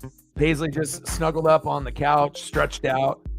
So she is doing good. And then I'll end up going on a walk with her after the game is over. And hopefully UNLV will get something going. But the way that the Boise State Bronco defense has been playing, I mean, this one could get really fucking ugly. I mean, I don't think we're going to get like a 42-0 kind of game. But the way that it's been going, I mean, I don't think UNLV will get shut out, but if they did, I don't know, based on what we saw in the first half, it really wouldn't be that surprising. I mean, the UNLV defense was doing decent, in like the first quarter, and then the second quarter they got tired and got ripped apart, but offensively they have nothing. No running game. Their quarterback can't run or throw. Their star receiver can't get the ball. They can't do anything. They can't get first downs. They can't get multiple first downs. So there is 0% chance of UNLV coming back. Even if it was 14-0, they wouldn't be coming back. And you didn't get that Genty 75-yarder. They're not coming back.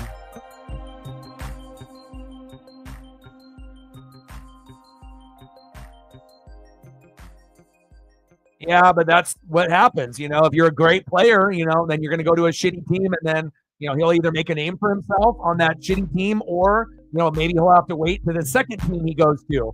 After his, rookie deal is up, and then if he decides after 4 or 5 years to go somewhere else, and then maybe he'll land at his dream location if he doesn't go there from the team that drafted him. So.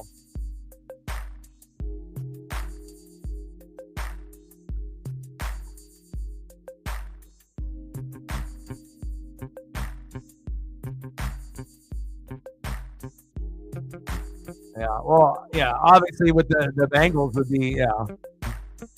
I mean, the Bengals need a little bit more than just Genty, though. Obviously that would be great, with Burrow and, obviously with Jamar Chase and whatnot. And they need to fill that void. They have Chase Brown, but I mean, that's not Joe Mixon. But But I mean, offensive line and defense needs a hell of a lot of work for the Bengals. They would be smarter to go that route than to try to get a guy like Genty. You need to fix that O-line and that defense. So.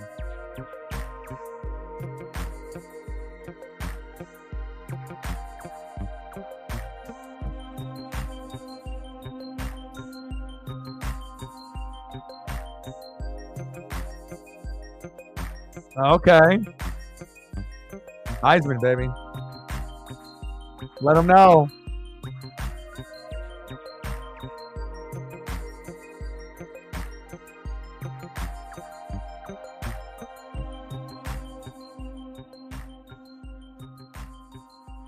Brady with the assist right there. I got to get that scarf off.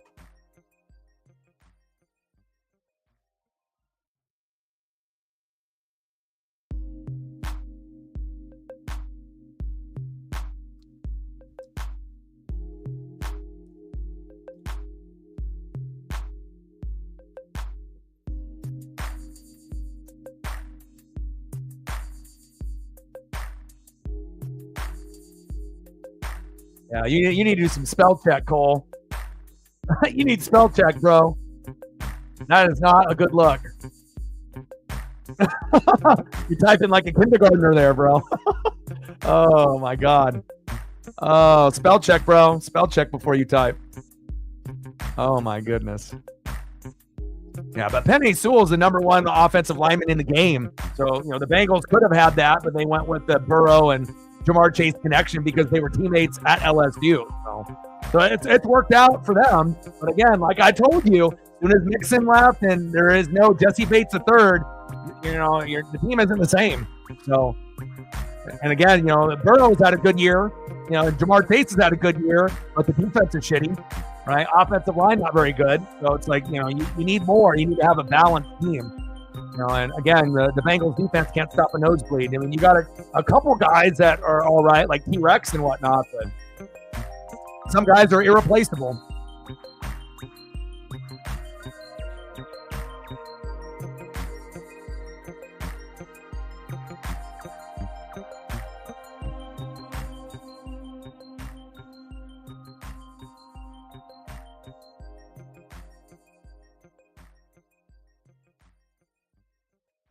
More first downs for UNLV. That's wild. What do we need? 8 more likes to be able to get to 20.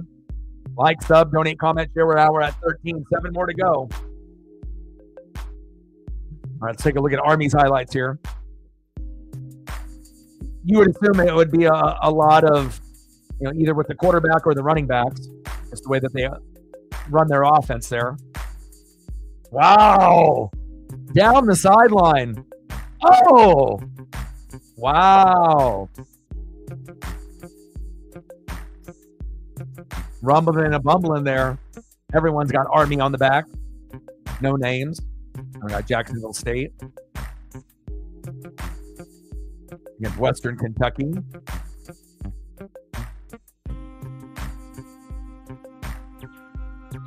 All right, Huff, I see you. Huff with the floater. Ooh. 38-12. Cam Vaughn. Ooh, baby. Big 12 SEC, Big 10 ACC.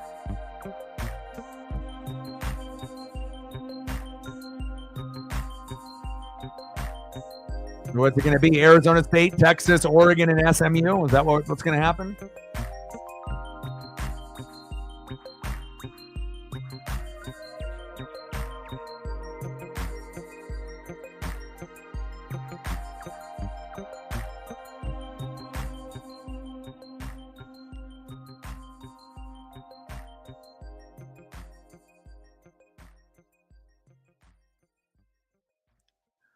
Yeah, I don't know how that's going to go down.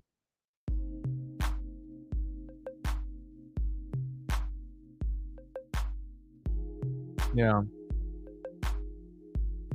Yeah. And if Ewers has got a high ankle sprain, they're fucked. With that Georgia defense, you would think. I still think Carson Beck is mid as fuck. But again, if one guy has got a high ankle sprain, that is going to be tough to overcome. So what are we going to get? Arizona State, Georgia, Oregon, and SMU?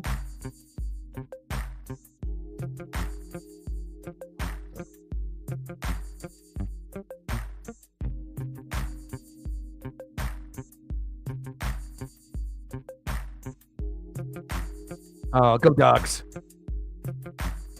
And it definitely feels like, Oregon feels like Michigan from last year. And hopefully we can just keep running the table. Just keep winning.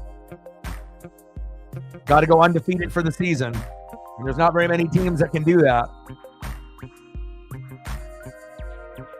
But I'll tell you what, if Oregon does win the Natty, a lot of fans are going to be pissed because there's going to be a brand new #1 team in the land. And recruiting is going to get better and better and better. We're going to get more flips. We're going to get more, people wanting to come to Oregon. And again, if we end up winning the Natty this year, there's going to be a good chance that we can win it in the following year and go back to back, especially with all the people coming in. Great time to be a Duck fan. And we had Alabama and Georgia, being the best team for many, many years. And then occasionally an Ohio State or a Michigan like last year, or like an LSU or Clemson sprinkled in when they had Burrow or with Trevor Lawrence. Thirds up to Lawrence. Obviously, he's out for the rest of the year for the Jags. But it definitely feels like the tide has turned. And Oregon and Texas took the spots of Michigan and Alabama. And it doesn't look like, those two teams are going to give it up anytime soon. Can't wait to see what happens. And I know there's always a possibility that they slip up, in the playoff. I mean, it's not like best of 7, like in the NBA, NHL, or, in the MLB. That's why everything is such on the line for college football and the NFL. But definitely feels like this could be the year.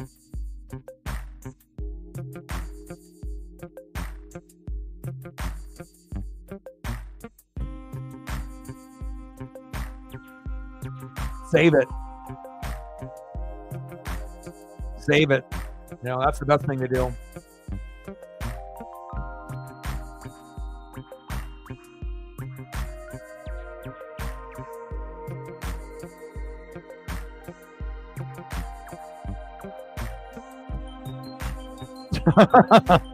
uh,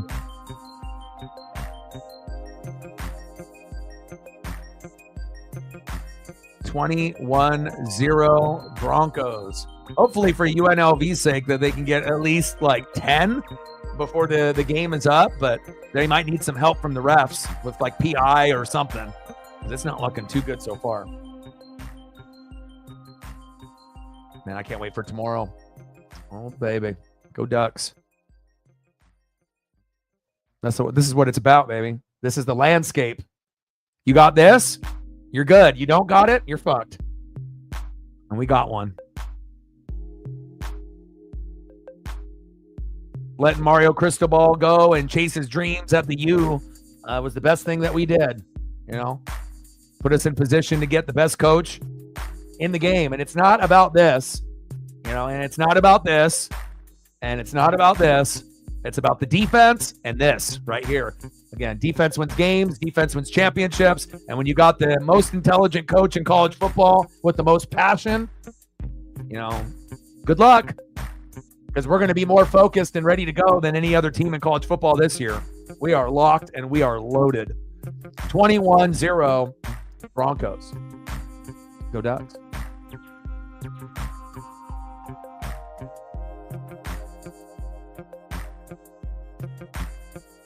Halftime is just about to wrap up.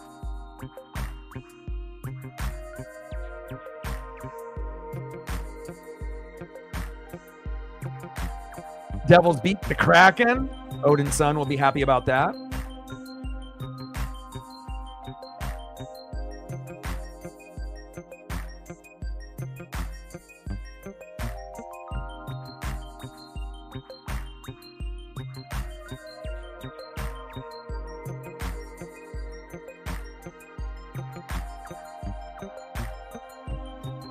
We're at 12:88 to go.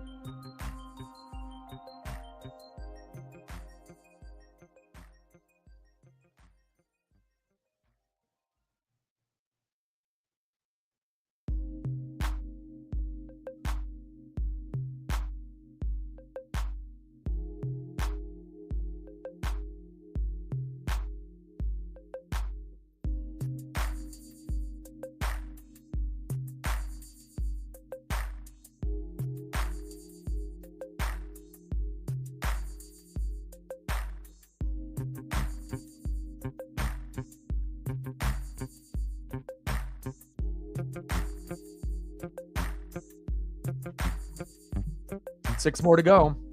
88 more to go.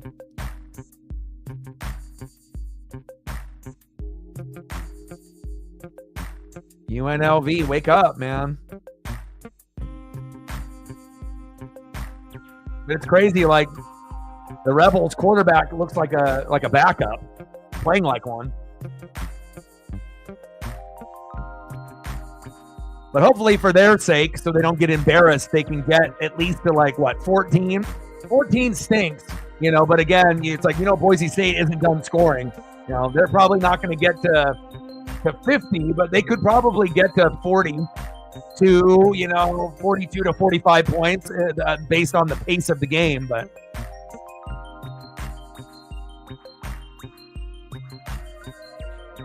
I'm happy, you know, that we got the best coach in the country and we got one of the best defenses. Because again, if we ended up having an amazing offense, you know, and like an average defense, we would never be able to win the Natty. Like we have to be able to, you know, turn into, you know, like an SEC Big Ten powerhouse, and we have.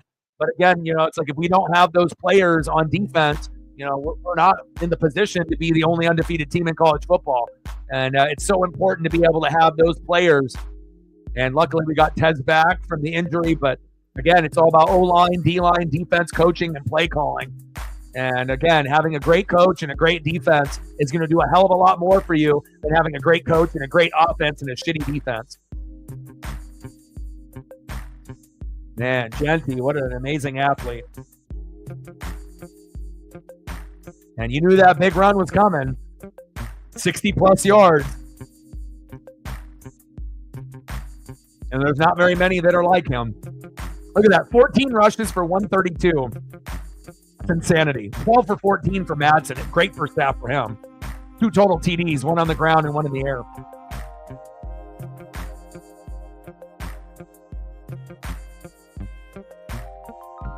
Well, if UNLV just lays down, shit, maybe Boise State will get to 50. That would be embarrassing. Could you imagine it being like 49-0? They wouldn't even allow UNLV to come back to this game ever again. All right, here we go. Let's pray for UNLV and all their fan base that they can get to at least 10 to 14. Otherwise, there's going to be a lot of drunk people in Vegas here tonight, which they probably already are, or they might have turned it off already. And then obviously for everyone else that either is a Boise State fan, a Genty fan, or a college football fan, we want to see Genty go off for another 1 or 2 touchdowns and eclipse 200 yards, which he will.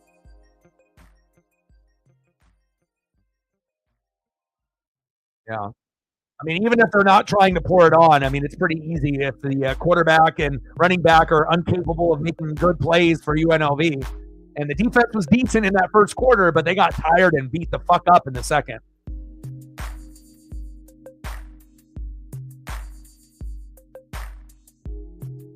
Handoff.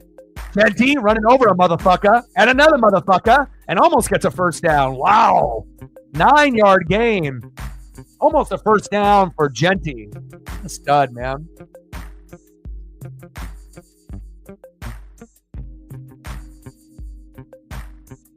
It's awesome that we actually have someone that's like a phenom in college sports. You know, it's like we had the Caitlin Clark thing, you know, obviously for women's hoops, which was awesome. And it brought a lot of awareness to the women's college hoops, right? Obviously with her and Angel Reese and a few others, right? But it's nice to have a player like Genty who gets tripped up there with a loss, but doing big, big things. Wetmore with the tackle for loss. Not sure if I would be screaming and yelling like that down 21, though.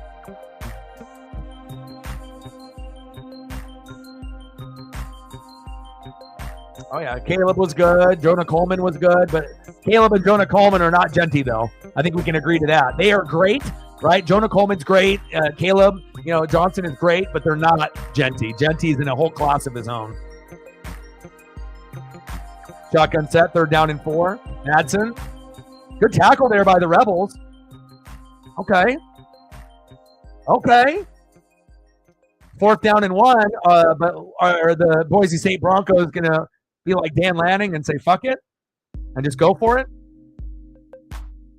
It's like, I don't think you should if on that side of the 50. You You don't want to give them any free points. Punt the football away, and that's a smart decision. Even though you know you can get the first down with a sneak or Genty, just punt it away.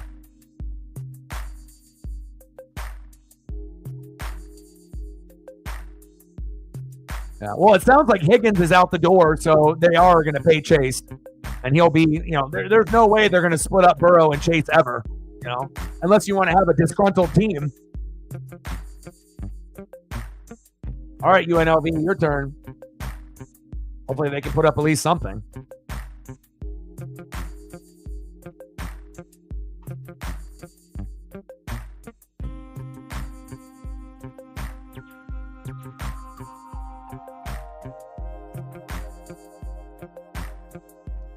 Indiana coach got Big Ten Coach of the Year over Dan Lanning. Ridiculous. Indiana had a good year, and obviously they kind of came out of nowhere. But over Dan Lanning, please. After the way that we started the season and then recovered in the first two games after Idaho and Boise State and then ran the table, please. Indiana's coach is great. Obviously we woke up early and we ended up watching Indiana, Ohio State, and we had a lot of fun with that. But over Dan Lanning is the best coach in college football, period. At least for this year. I don't know if it's going to be, like every year, but you would think Kirby Smart is legit, right? Sarkisian is legit. Dan Lanning right now is like the new Nick Saban. And it's kind of a weird thing to say, but that's what we're dealing with. Like, that's the reality. You got Kirby Smart at Georgia. You got Sarkisian at Texas. Ryan Day hopefully will get fired, and then Chip Kelly will get the head coaching job. And, at some point they'll recruit better, and maybe they can get back on track of beating Oregon and Michigan. But Dan is by far the best. The most intelligent, got the best coaching staff. Like, if you actually look at our staff of coaches, there's a reason why we're the only undefeated team. And it's not just the defense or just, Dylan Gabriel or Dan Lanning. I mean, it's a combination of many, many things. And we got great coaches, lots of effort, great facilities. And it's just nice to be able to have, a school like Oregon that always was considered little brother just because we were in the Pac-8, Pac-10, Pac-12. Oh, you guys will never be as physical as Big Ten teams and SEC teams, so you guys are never going to win. And that might have been true, when Bama and Georgia were getting 50 NFL players and the Ducks had 5 or less, and we didn't have, 300 to 350-pound offensive linemen and defensive linemen like Ohio State, Michigan, Georgia, and Bama. But guess what? In 2024, it's a brand new year, and now we do, and now we are the top dog. Now we just got to see if we can hang on to that top dog spot.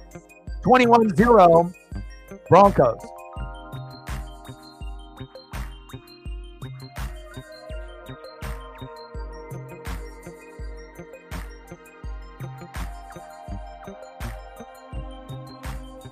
First down and 10 for the running Rebs. Let's go. Come on, UNLV. I mean, like I said, obviously I want Boise State to keep fucking going crazy, but it's as far as entertainment concerns, can we get some of their players to do something?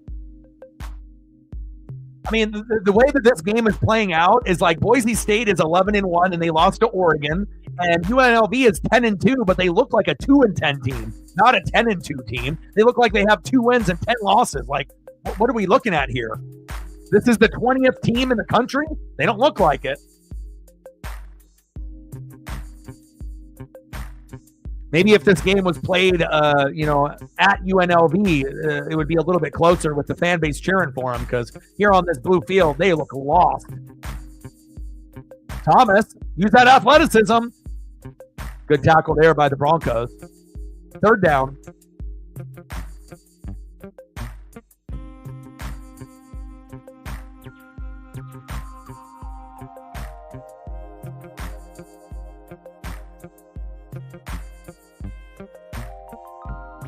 Third down and 4.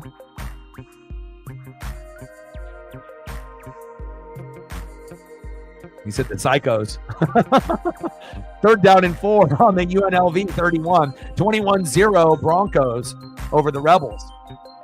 You got to get the ball to your best wide receiver. You already know who that is. He's on the thumbnail. Shotgun set, snap is low.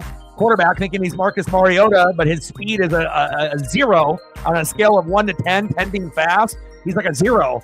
Like, I don't even understand why this guy is playing today. He's terrible. And I know he's not a terrible player, but tonight he looks terrible. 4th down and 1.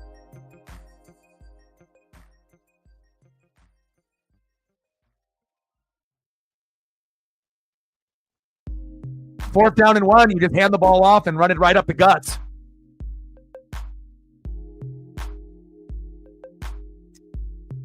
Shotgun set, hand off. Push him forward. There you go. First down, Rebels. And they almost didn't get it. They needed to have a little bit of a tush push from behind.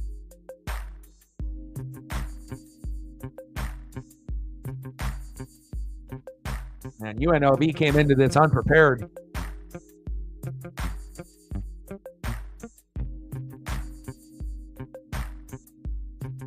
Yeah. But again, if Dan Lanning has that type of strategy against the Eagles, it's going to backfire. And that team's got a better defense in Detroit, and they're healthier. So, don't be shocked. If Philly were to, be the team that represents the NFC, even though a lot of us, would be pulling for Detroit, since they've had so much heartache and heartbreak over the years. And then obviously the same thing with like Chiefs and the Bills. I definitely think the Bills are going to overtake the Chiefs for the number 1 spot. And that's what they're going to need if Josh Allen has a chance against the Chiefs this year. If we're going to get a Bills-Lions or a Bills-Eagles, potential Super Bowl. But you got Bills and Chiefs, Lions and Eagles, and then everyone else. God, he is slow as shit. It's like reaction time. It's like you got college athletes on Boise State, and then you got this quarterback that looks like a Pop Warner quarterback. He just looks lost. Like, do you know what's going on? My God. 3rd down and 10. I don't think I've seen a quarterback this slow and lost all season. 13 rushing yards total? Golly. Got to give credit to the Boise State Bronco defense, but for a team that's 10-2, 20th in the nation, this quarterback looks terrible. It's like they can't even run, throw for like a screen pass. Like, they just look lost out there. They look like a 2-10 team. 3rd down and 10. Almost intercepted. Who are you throwing to? Jeez. Pass incomplete. Shit.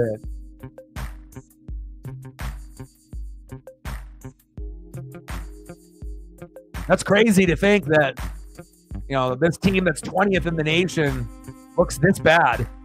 Like, everyone watching, and this is what you're doing. UNLV with the punt.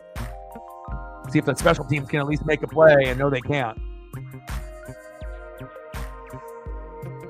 All right, time for another Ashton Denty 75-yard touchdown, huh? What do you say?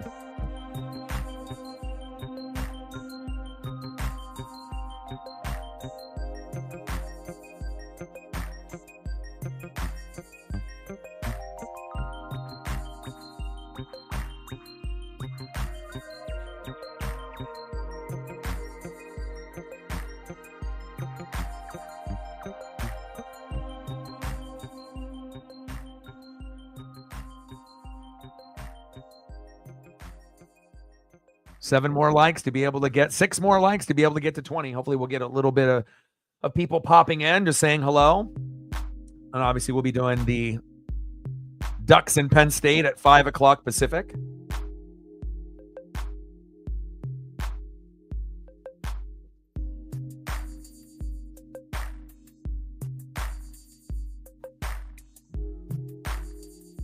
And we're at 12:88 to go.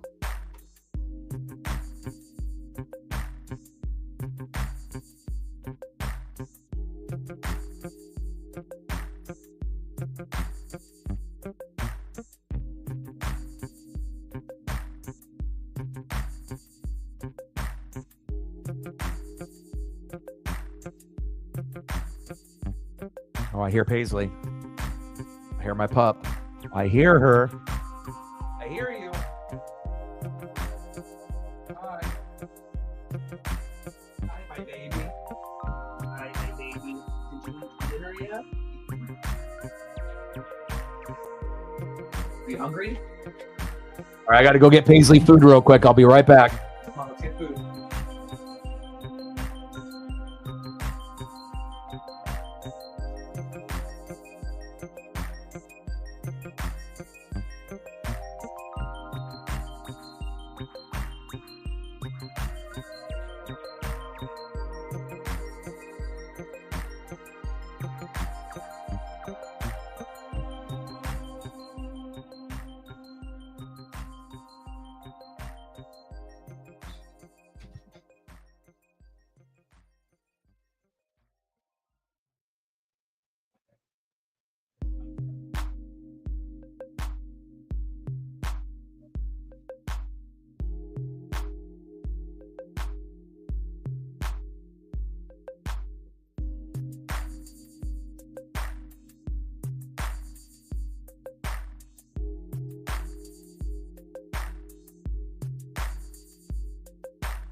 All right, I'm back. Just had to make sure my pup got the food that she needed. Hand off. Genty right up the guts.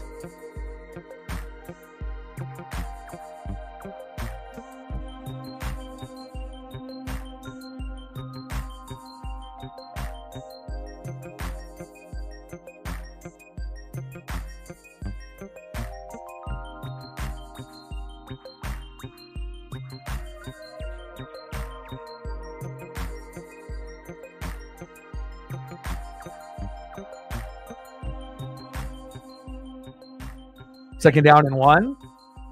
Hand off to Genty. First down, Broncos. Move the chains. And obviously, if you're ahead, you want to keep running the football to bleed the clock. That's what good teams do. Bad teams will continue to throw the football to, have incompletions to, stop the clock. You just want to keep running the football. And, good thing for Boise State, they got the best running back in the country. 14 yards rushing to 157.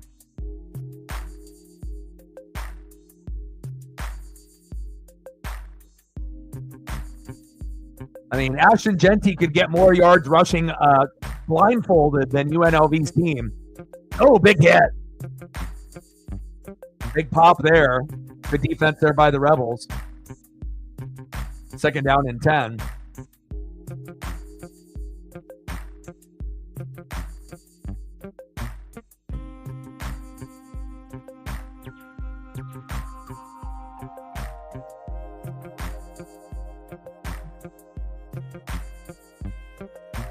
Genty out of the backfield. There you go. First down. Broncos. Flex on them.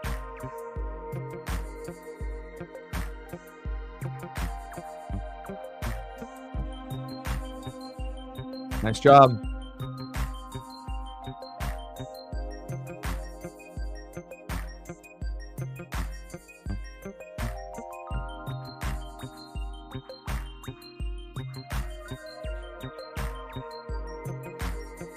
Shotgun set. Genty again. Well, gang tackle by the Rebels. Second down. Genty run for a yard. Second down and 9 on the Boise State 45.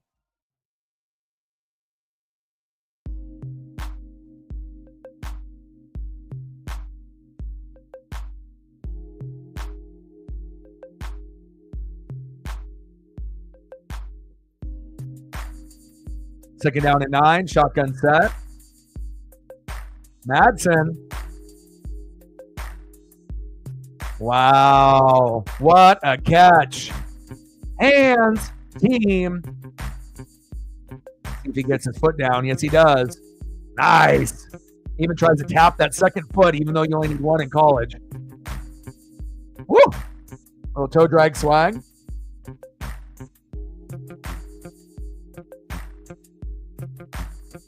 That's a complete to Cameron Camper for 12 yards to the UNLV 43. First down, Broncos. Move chains.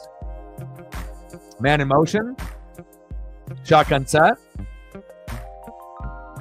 And Genty again. Short game. Trying to bleed this clock out.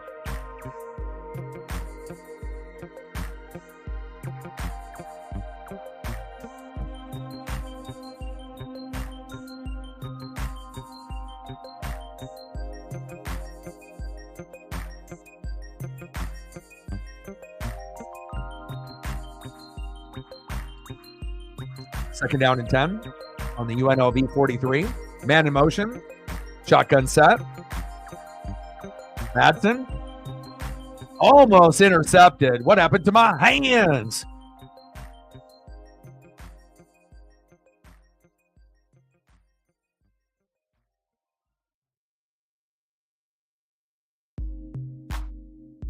Good awareness there by the Rebels.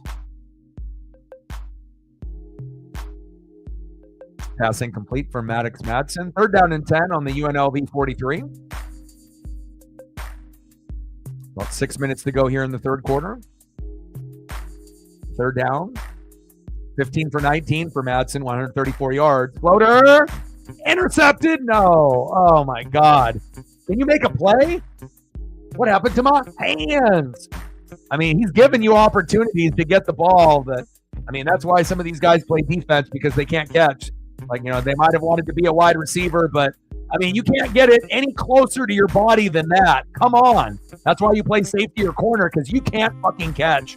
Jesus.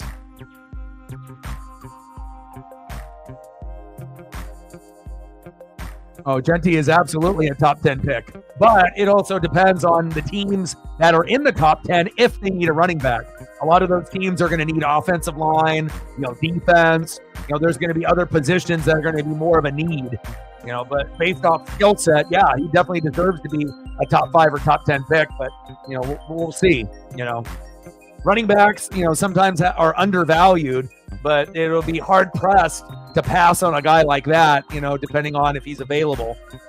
He could always be, running back one with another guy, or, we'll see what kind of committee that they end up putting him with. But, adding him to a team just like Bucky Irving with Rashad White made a big impact, or like a Jahmyr Gibbs with David Montgomery. If there's already a running back there and then you add Genty to the mix, could be very, very dangerous. 21-0 Broncos. Zay in the building. What's good, brother?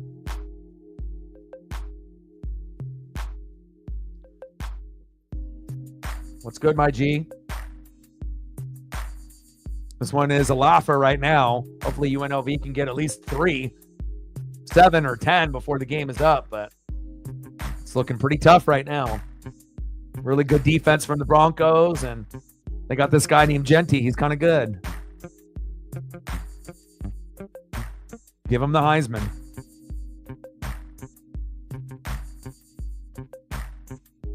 I mean, Travis Hunter is good and all, but when you're like the leading rusher in college football, and then number 2 is you also with yak yards, and then it's the next guy, I mean, I think that's pretty much like you deserve to win the award. Like, Travis Hunter is great and all, right? And he can play corner and wide receiver, but, Genty is the most deserving. Now, how's that igloo coming along, Zay?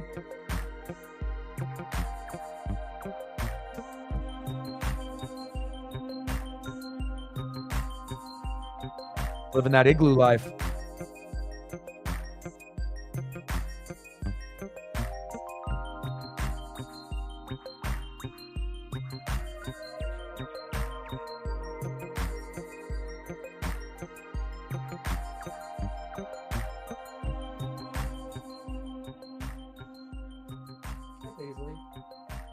I got to get a little blanket laid down for Paisley Pup. One sec. Here, want to lay on a blanket? Here, you want to lay down? Here, lay down.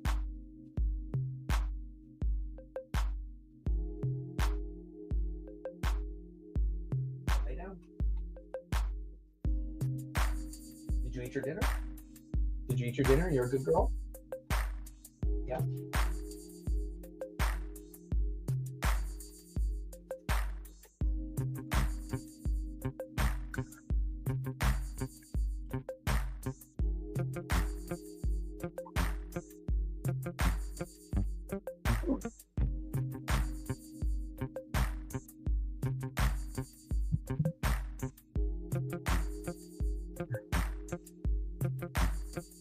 Yeah, they've posted all the photos, on all the Oregon Duck, different posts and whatnot for Oregon football. Yeah, we got a clean look for tomorrow. Oh, here we go. Go, baby, go. The 30, the 40, the 50, the 40, the 30, the 20, the 10, the 5, and he gets brought down all the way down to the 2. Wow. James with a huge run. 87 yards down to the 4. Awesome run.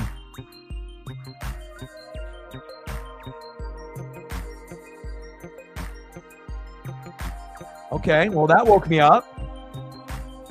All right, UNLV, just for that run alone, you get your logo in the corner for one of the first times. Okay. Like, someone's got to play with some pride from fucking UNLV, get at least a 3 or a touchdown, and they're in the best position to be able to get a score here. First and goal. Oh, delay a game. Are you fucking kidding me? All right, UNLV gets their logo taken away for that.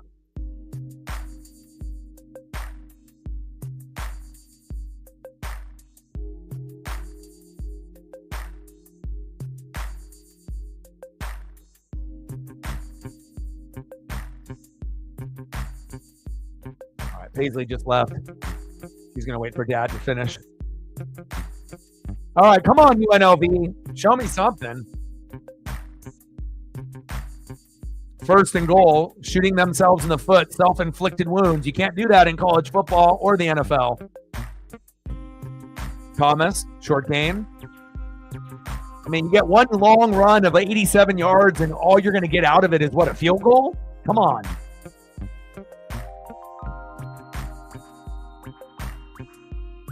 Like, sub, donate, comment, share. If you haven't smashed that like button yet, please do. Help your boy out. And we're at, what, 12:88 to go.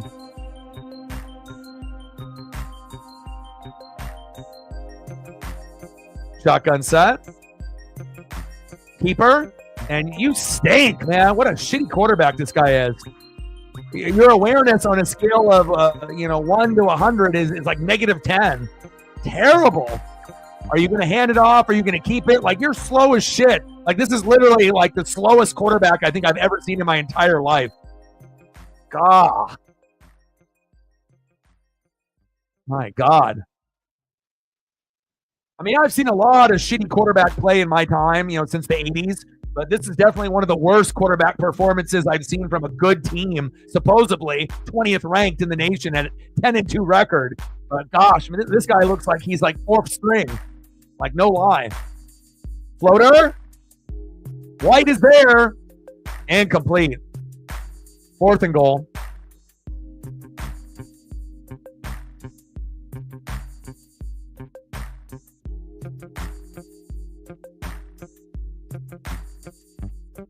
Nice job punching that football out. Megan in the building. How are you? Great defense by the Broncos. They've really impressed me tonight on all phases. Offense, defense, special teams, play calling, and obviously Ashton Genty. 4th and goal. Why not just take the 3? Take the field goal.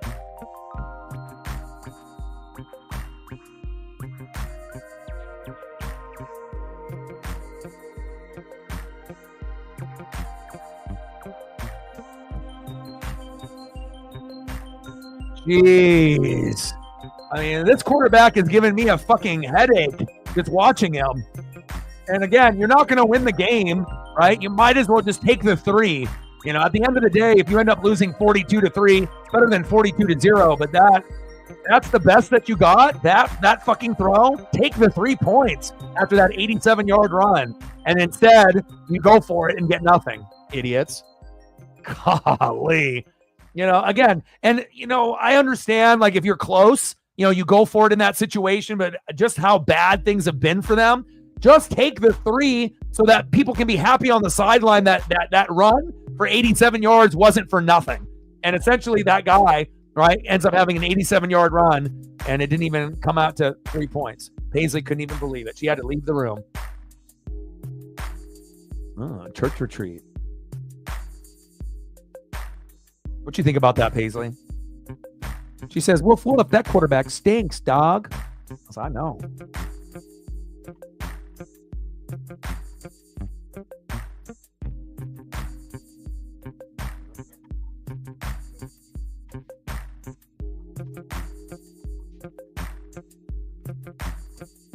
Oh.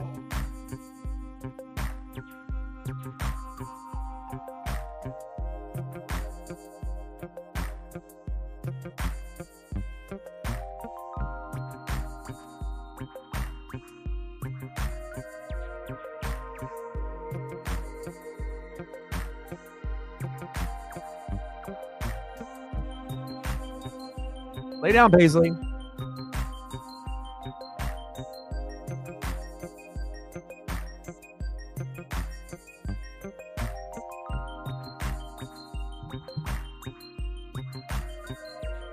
Lay down, Paisley. Dad's almost done.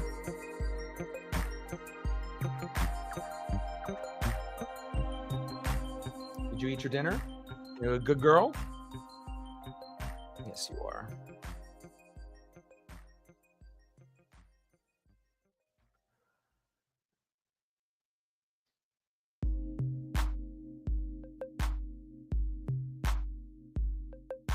Lay down. Over here. Lay down. Go over there. Lay down, honey. 21-0 Broncos.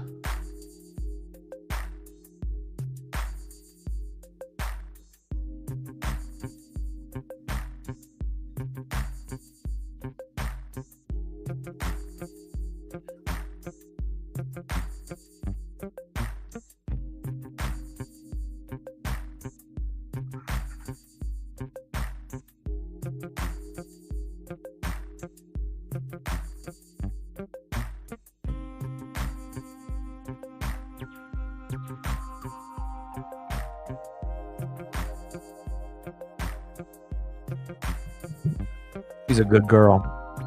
Changed my life forever.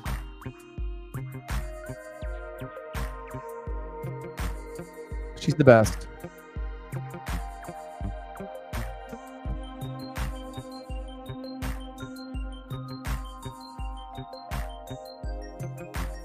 All right, here we go. First down and 10. Play action fake for Madsen. Going long, going deep. One-on-one, incomplete. Camper was the intended receiver. Second down and 10 on the Boise State 20.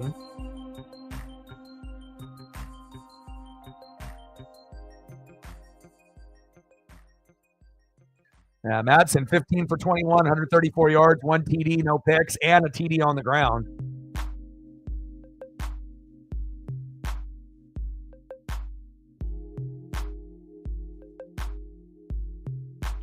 Man in motion. Handoff. Genty, short game.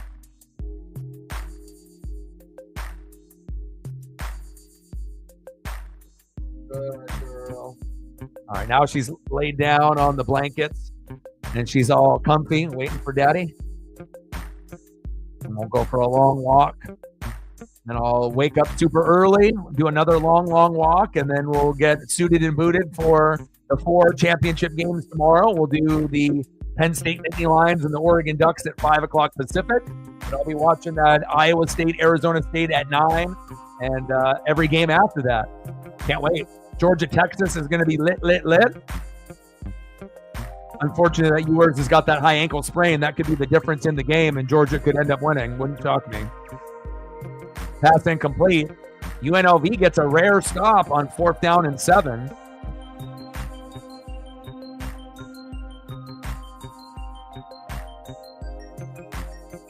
Come on, UNLV, do something.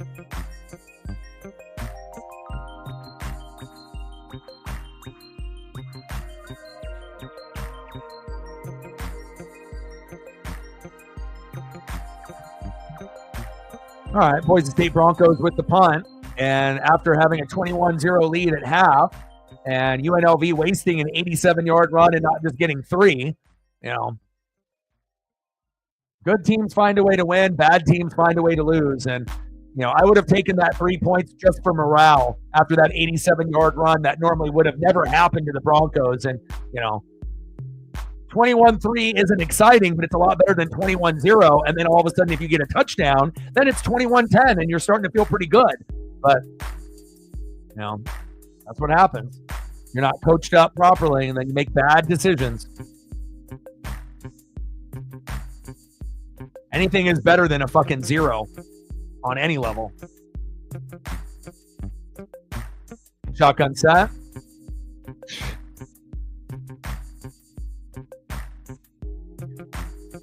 Williams with a couple yard gain. I was like, I don't even know what I'm watching with this quarterback. What is this, like David Garrard, but like worse? Like, this guy stinks. I don't even know who to compare him to. Oh, another fumbled snap. Jesus. Throws it to the sideline. Out of bounds. Oh, they say he caught it? I don't know about that. Flag on the play.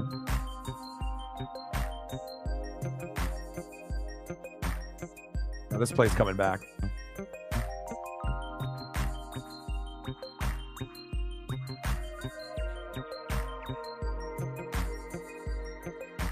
An eligible man downfield, shooting yourself in the foot, baby.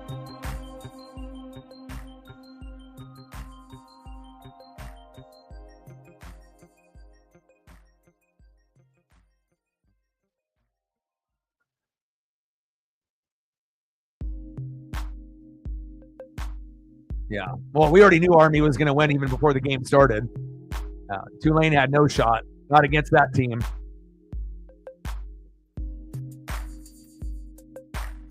Defense tonight, 3 sack lunches, 7 tackles for loss, and a pick. Is that good? Damn right it is. 21-0, Boise State. Come on, UNLV, wake up. Going long, going deep, got a man, one-on-one, but of course you throw it out of bounds.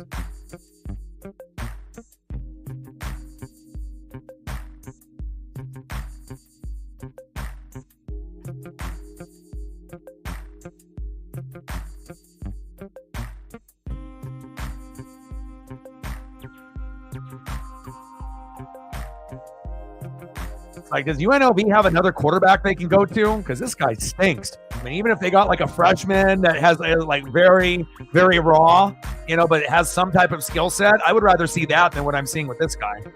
It's terrible. Like, throw a freshman in there, throw a sophomore in there, throw a redshirt in there. Somebody. Pass incomplete. Fuck. De Jesus.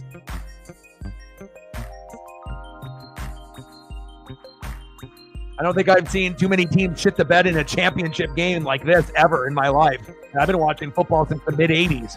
Like, literally, I don't think I've seen a quarterback play this shitty and a team play this shitty in a championship game, like, ever.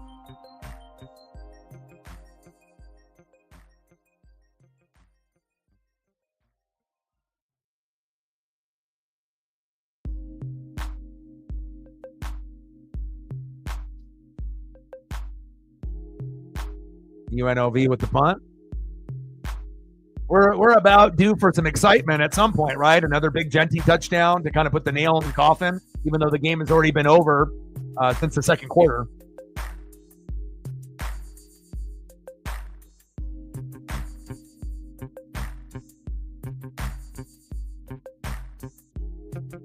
.22 rushes, 164 yards, 7.5 average. One run was 75 yards, though. And honestly, if they gave him the ball more, he would already be over 200. The guy's a phenomenal athlete, and it wouldn't surprise us, right, if he rips off another 60-yard plus touchdown before the game's over. There's not many guys in college football that could do that. And, everyone knows he's going to get the ball. It's not like, oh, it's a surprise play and he got the ball. Like, everyone knows that he's going to get the ball, but they just can't stop him. 1 guy, 2 guys, 3 guys, 4 guys.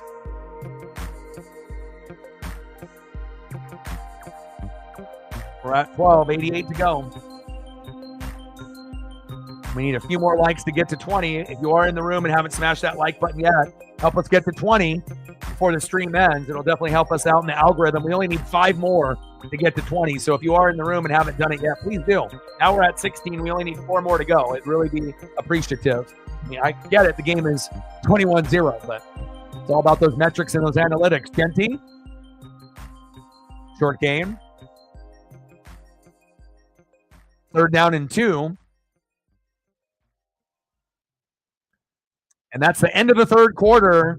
And the score is still the same as after the first half ended, 21-0 Broncos.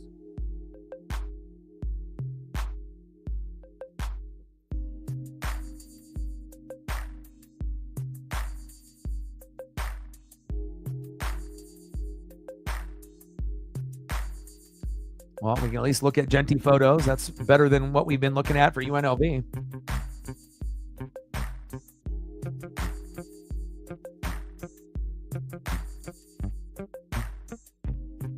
Get this man in the end zone again.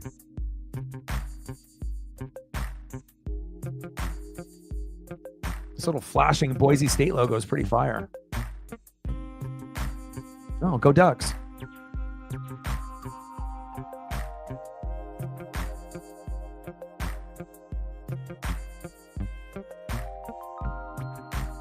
And shout out to the quarterback. Looking like a Denver Bronco right here, even though this is the Boise State Broncos.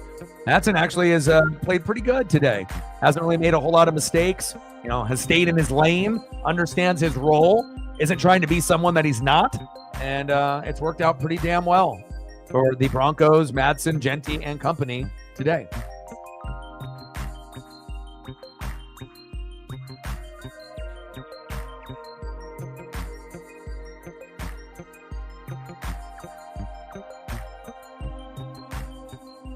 All right, one more quarter for this Mountain West Championship.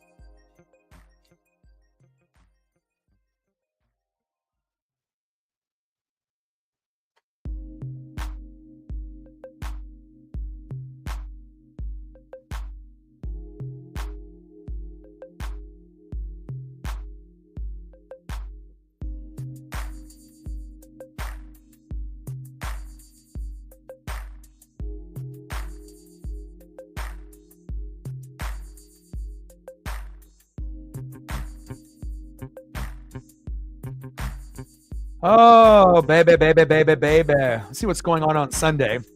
We obviously know we got 4 championship games starting tomorrow at 9 a.m., so wake up early and enjoy those. It's going to be fun. And especially that first game with Iowa State, Arizona State, that is like such an even matchup, record-wise, ranking-wise. It really could be very, very close. And then once we get all those championship games done, we got Saints-Giants on Sunday, Browns-Steelers in a rivalry matchup. Who knows what Jameis is going to do, right? Falcons-Vikings, the Pirate Bowl, Raiders and Bucks, Panthers and Eagles, Jags and Titans, Jets and Dolphins. The best game, arguably, Seahawks-Cardinals will be very good. Bills and Rams, Bears-Niners, Chargers-Chiefs. We'll do a stream on Sunday night, and then we got Bengals-Cowboys on Monday night. Reflect with a 3-year. Appreciate you. Stacks on stacks, racks on racks. Little Cactus Jack, bang, bang. We're at 15, 85 to go.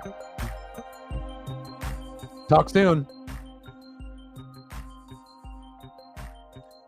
And I appreciate the stats that you sent, through PFF or whatever that app was, to go over the, linemen and the defensive players on the graphic reflect that you sent. That's always information that I love looking at, to be able to look at the rankings, looking at the numbers and seeing how these players stack up to the rest of the other teams in the league. So, yeah, UNLV's quarterback, he looks like he's like a 4th stringer. He's slow, he's inaccurate. And again, they haven't really been able to move the ball at all. But look at Ashton Genty's numbers here. Barry Sanders, Melvin Gordon, Kevin Smith, Genty, Marcus Allen.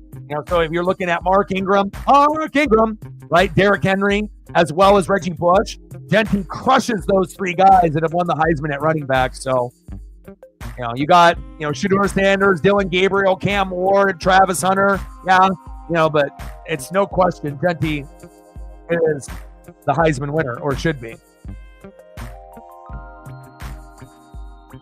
I appreciate you. I mean, I figured that this game would be somewhat close. The first time that they played, Boise State only won by 3 or 4 points around Halloween, I remember. They only have 2 losses, and then they have an overtime loss to Syracuse. But, I mean, watching this game, literally, UNLV looks like a 2-10 team, not a 10-2 team. Now they're chanting, Genty, Genty, Genty. Madsen. Caples. Move the chains. And Maddox is named after Greg Maddox, the Boise State quarterback. And Maddox Madsen with a nice play action there. Good protection up front. And a nice catch in between that soft zone. First down, Broncos.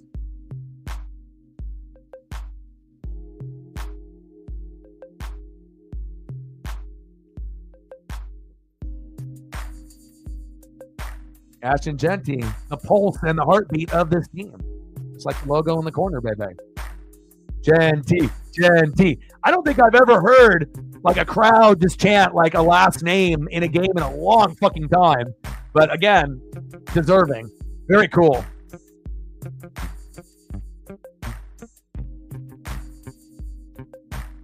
(21-0) Broncos.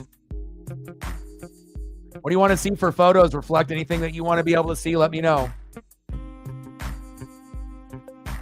Yeah.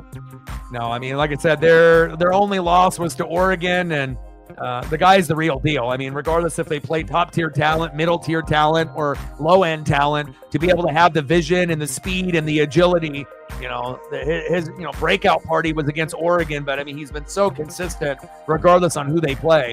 And, if you have a player like that, Boise State could, end up beating a team that's better than them, ranking-wise, in the college football playoff. I think that's fair to say, but Genty would have to play pretty well to kind of carry the load. So he's kind of good. I mean, I haven't remembered a running back this dominant in a long time. I mean, Ricky Williams at Texas, had a little bit of a dominant run. Adrian Peterson at Oklahoma. There's a few running backs. LaMichael had a little moment. Reggie Bush, had his moment. But, man, this guy is just in a category of his own, even though he got, Iowa's running back, Washington's running back. You got a few of these other guys that are pretty good. But this guy's just, man, he's in a class of his own. 21-0 Broncos with 13:53 left. And it's just a matter of time before we get another 60-plus yard tutty from Genty. Oh, go Ducks.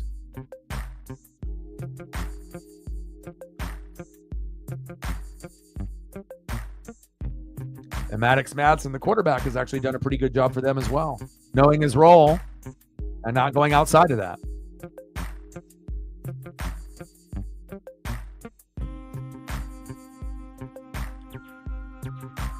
Yeah, Henry was pretty dominant, but if you go back and look at the numbers, compare the numbers of Henry, right? Go back and look at Reggie Bush and Mark Ingram, and then you look at Genty's numbers, and it's just like mind-blowing.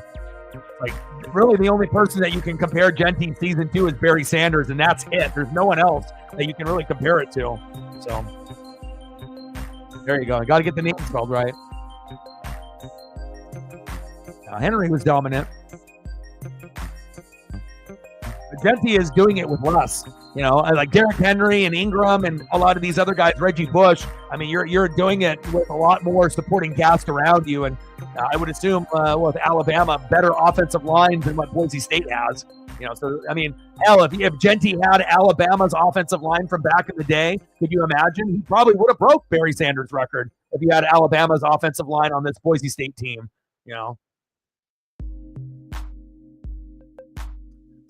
Who was the last Heisman Trophy winner not from Notre Dame or a team currently in a power conference?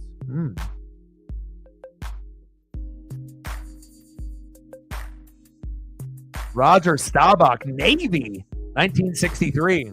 Going way back.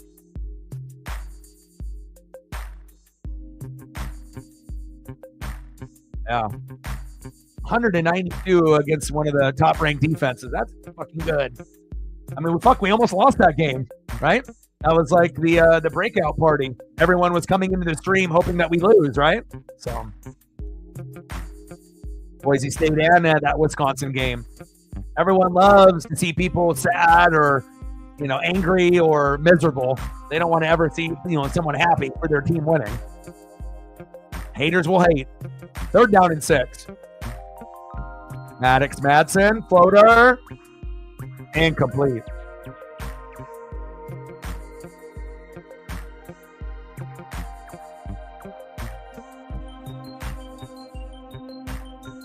Fourth down and 6. Should have took that field goal when they had the chance after that long 87-yard run. It's like you literally have had like one good play all game, and then you decided just go for the touchdown. Like, what was that going to prove? 21-7 ain't going to win the game for you. And obviously, running the football and bleeding the clock, it felt like, okay, it was 21-0 at half, that maybe they could get to the 30s or 40s. But based on the flow of this game, Boise State might not even get past 30. Good job, baby.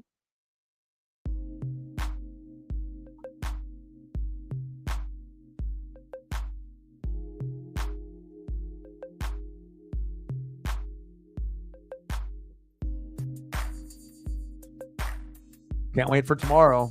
I got to wake up early. Got to take a pace in, a long walk, eat a dinner, and then wake up early. Probably wake up at like 7 a.m., 8 a.m., get that long walk in. And then I want to make sure I get settled in at least 15 minutes. So that way I can have some kind of light breakfast, even if it's a little toast or whatever. And then I can get settled in to watch Arizona State and Iowa State battle it out in that first championship game at 9 a.m. Let's go.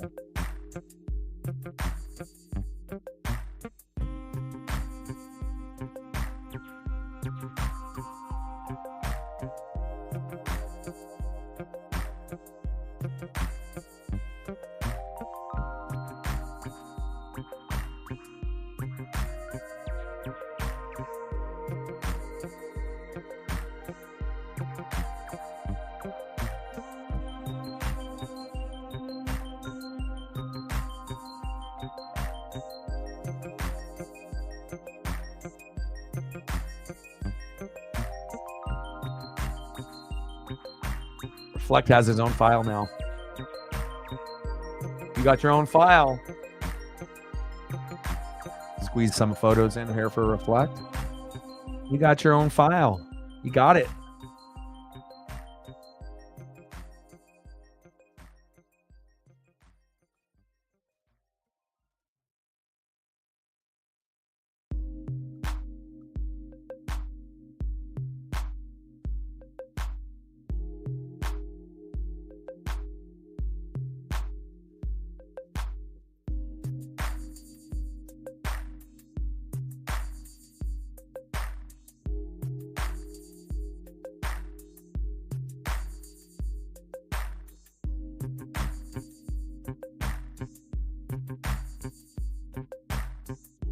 Appreciate you.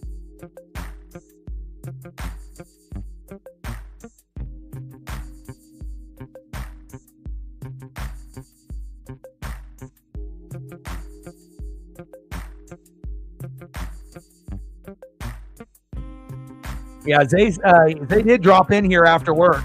I'm not sure if he's still in the room now or not. I imagine he left. Otherwise, he still would be communicating in the chat. 12-team playoff picture.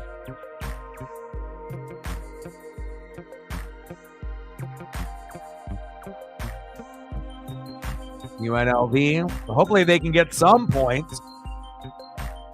I mean, even losing 21-6 is better than 21-0.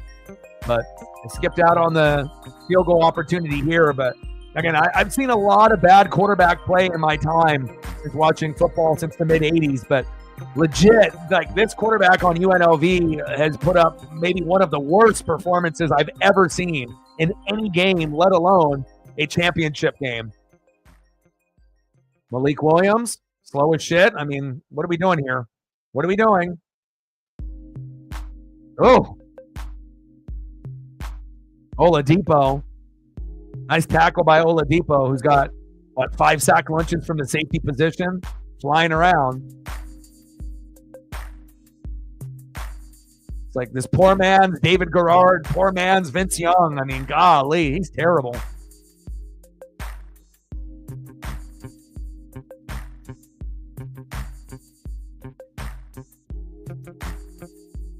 Third down and 2. The keeper, he says, let me do it myself. First down, Rebels. All right, we'll put up a UNLV logo there in the corner. Who knows how long we'll be able to keep it up there for. First down and 10, Rebels.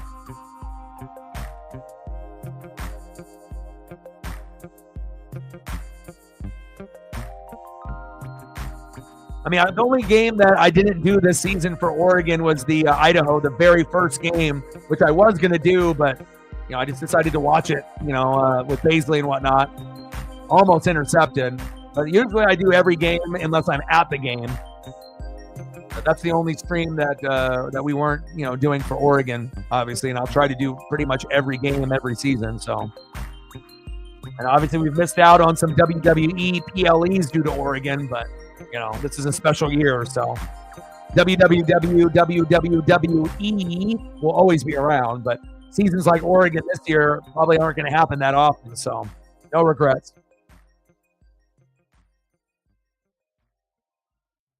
Yeah, and it was the second highest stream, or I think second highest stream that we've had this year, with almost 10,000 people, that Boise State-Oregon game, and then 15,000, 16,000 for Oregon-Wisconsin. And both of those are 2 in the top 4 all time. So Oregon continues to have success, then we might have another stream of 9, 10, 11, 12, 13, 14, 15, 16,000 people. Second down and 10. Malik Williams decides, I'm going to take over this game with my speed being a 1, bouncing it to the outside. There you go. There we go. First down, Rebels. It's actually a decent play from that quarterback. All right, you get that UNLV logo back.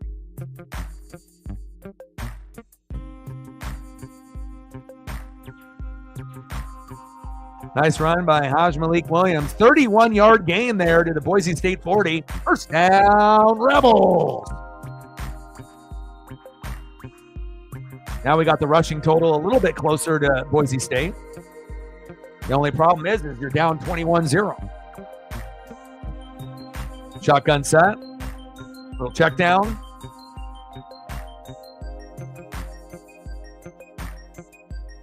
One guy. Short game. Less than 10 minutes to go here in the fourth quarter. 21-0 Broncos.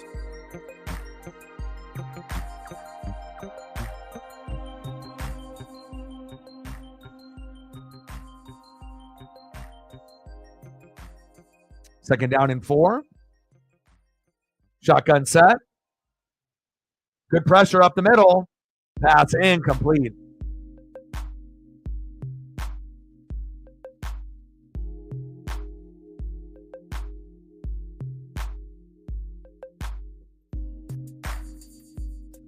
I'm just really confused, when you have a player like Ricky White III.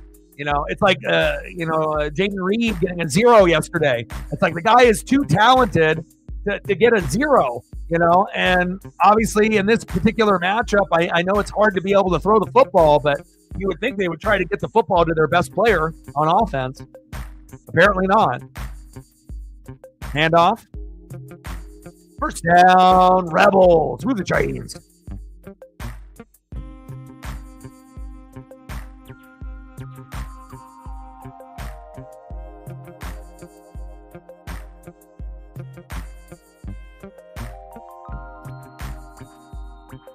Fourth and 1. Yeah, they got to look at a review on that.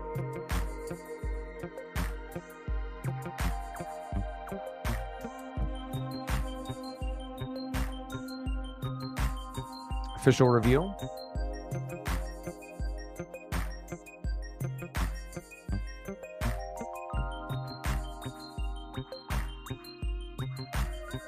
right, let's take a look at this replay here real quick. Lots of bodies. Can't even tell where the guy is. He's hidden between all the bodies there. Okay, here's a better angle. Yeah, I couldn't even see him in that That first camera angle. Where is he? Who knows? Buried in between 5 guys.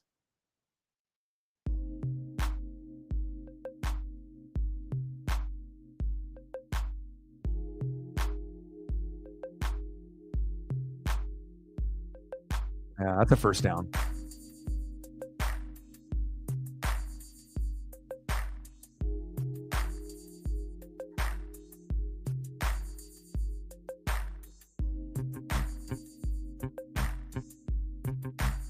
Army up 28-7.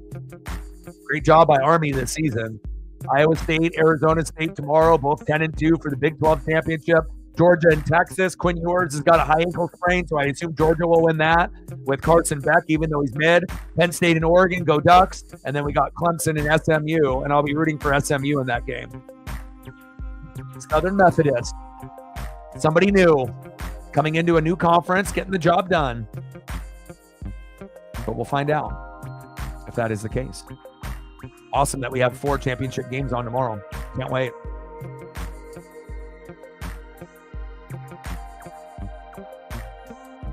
Fourth down and 1. Army pouring it on.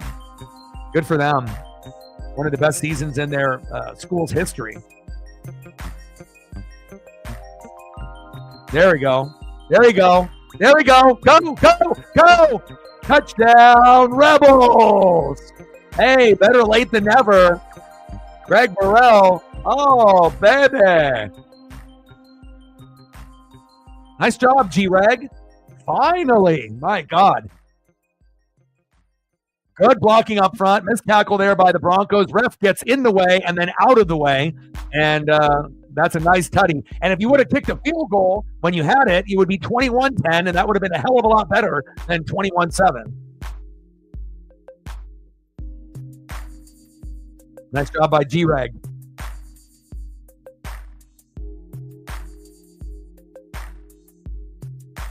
Oh, man. You know you're having a rough time when you get your first points and it's 9 minutes left in the fourth quarter. But better late than never. It's not like Boise State's at 40 right now. So the score doesn't really tell the whole story of the game. But we got an injured Bronco there. He said, my neck and my back. Give him some treatment. Cool little skull cap that they got going on with the Boise State logo on the top with the Nike on the side. I need one of those. I need to get one of those little skull cap like head warmer things. I need a duck one. Give me one of them.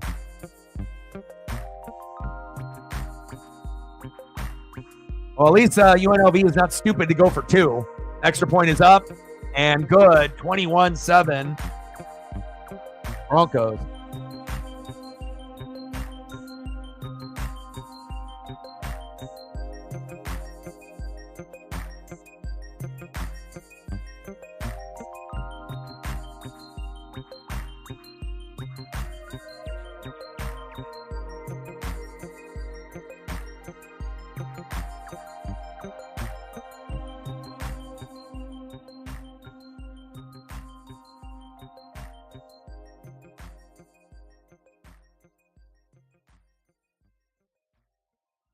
See if I can squeeze in a couple more photos or reflect.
Appreciate you. We'll see if they have anything left in the tank. 9 minutes left in the fourth, 21-7 Broncos.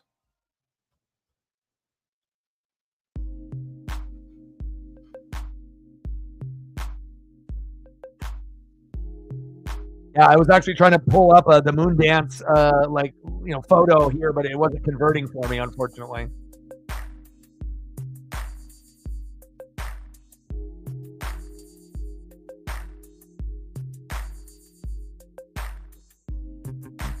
We're at 15:85 to go. 9:06 left in the fourth. 21-7 Broncos. Should be 21-10 since UNLV had a big 87-yard run and then they decided to go for it instead of take the points. They should have taken the points, but again, good teams know how to play football and they find a way to win. Bad teams have bad strategy and they have a way to lose. So see if we end up getting another 60-plus yard tutty by Genty here to kind of nail in the coffin it here.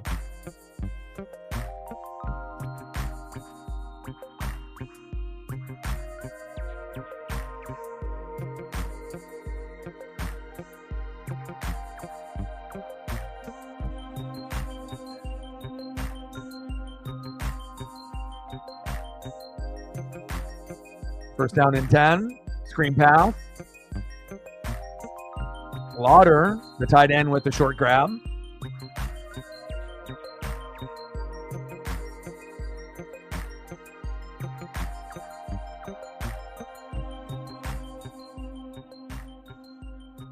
Five-yard gain there by Lauder.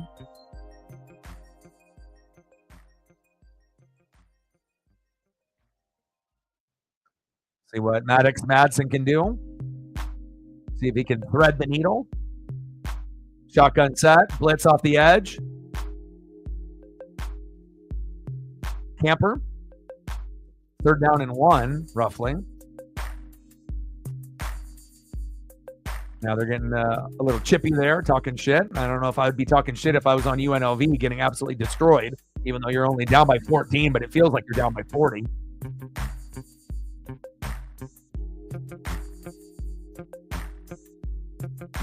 It's like hand the ball off to Genty, left, right, up the gut. I mean, really, wherever you want to go. Man in motion. Fake to Genty.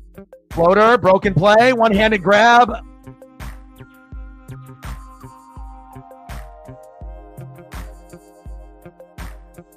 What happened to my hands? Should have just handed it off to Genty. Why would you not go to Genty on third down and 1? Now, Boise State play calling is not very good. Here in the second half. I mean, they had 21 in the first half, and the play calling has been getting way too, vanilla. It's like instead of ending the game, you're kind of letting them back into the game. Like, come on, Boise State, what the hell are you doing? I mean, it doesn't feel like at any point that they're going to lose this game, but I mean, do you really want to lose or win 21-14? Like, is that what you want based on how you played in the first and you end this way? Come on now. Like, why the hell on third down and 1 would you not go to Genty or do a QB sneak? Like, why? There's no world that we live in that they should do anything besides those two things.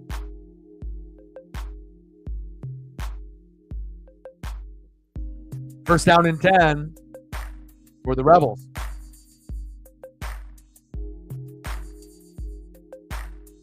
All right, UNLV.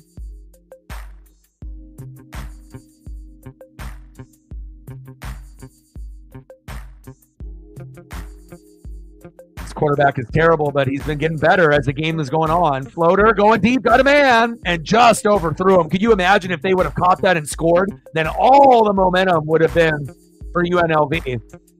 And just think if they would have kicked that field goal early on, they would only be down 21-10. Then you get a touchdown, then you're down 21-17. You go for 2, 21-18. Do the math, UNLV.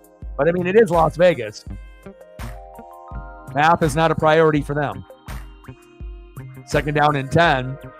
And they still haven't got the ball to their best receiver all game. I got him on the thumb for a reason. Second and 10. There you go. First down, Rebels. Now they're starting to gain a little Uncle Mo here.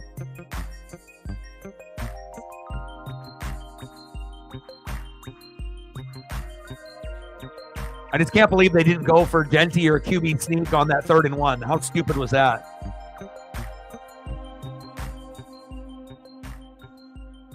Shotgun set for Malik Williams. Steps up in the pocket. Blitz is coming, and he's just slow as dog shit.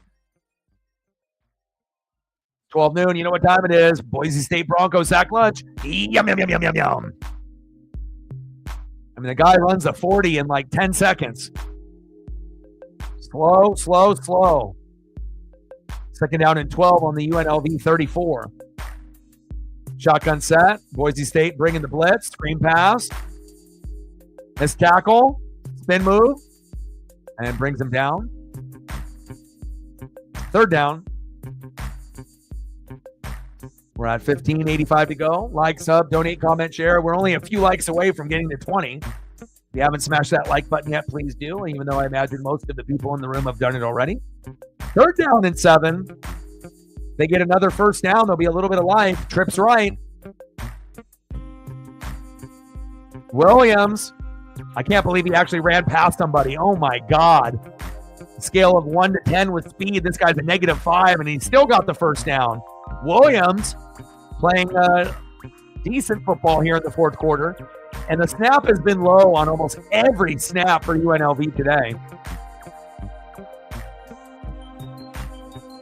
Come on, number 10. Why are you giving up? Reflect with a 5er. Appreciate that. Stacks on stacks, racks on racks, little cactus. Bang, bang. Appreciate you. First down and 10. Rebels. And Burrell runs into 3 Broncos. Short game. Less than 6 minutes to go here in the 4th quarter. UNLV with a little bit of life, but again, they would have been in much better position if they would have kicked that field goal.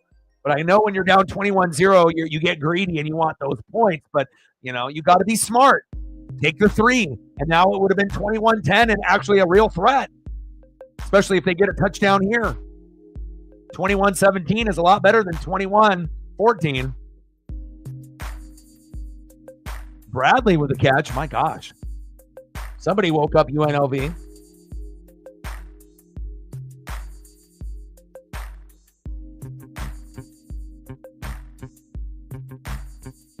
Third down and 1.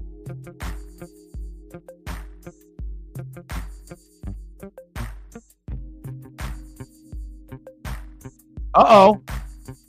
Wow. First down, Rebels. All right, we got to give UNLV. It's like my mouth stopped working on my program. Now I got a little sliding thing that you have on the mouse. Like I can always tell with certain things, it's like, okay, now I just got to go up and down with it, and I got to grab it. Burrell run for 17 yards. All right, G-Rag, I see you. First down and 10, 4:20 left. It's a smoke session. Williams. 12 noon, you know what time it is? Time for a psychology. Yum, yum, yum, yum, yum, yum, yum, yum.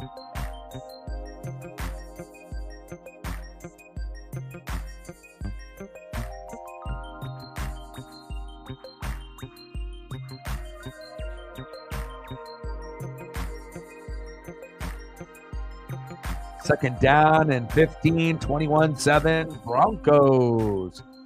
We're streaming tomorrow at 5. So the 9 a.m. game is Iowa State, Arizona State for the Big 12 championship. Then we get Texas, going against Georgia for the SEC championship at 1. And then after that, you have the 2 games on at 5. So Ducks are playing at 5 o'clock Pacific. Penn State and Oregon. And at the same time on ABC, you get that SMU Clemson matchup also. And I'll watch both. But obviously the stream will be for the Ducks. I mean, UNLV's quarterback might be the slowest quarterback I've seen in my lifetime. Like, not even joking.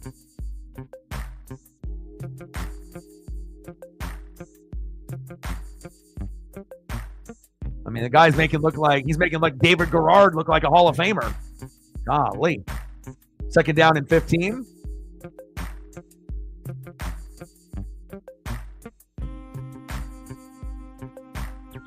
Shotgun set. And timeout called.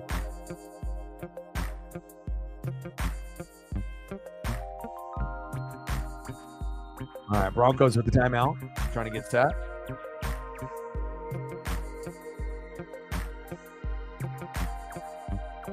I think tomorrow all the games are going to be good. You know, again, I feel, starting it right out of the gate with that Iowa State, Arizona State, that might be the most evenly matched, matchup with those two teams tomorrow, right?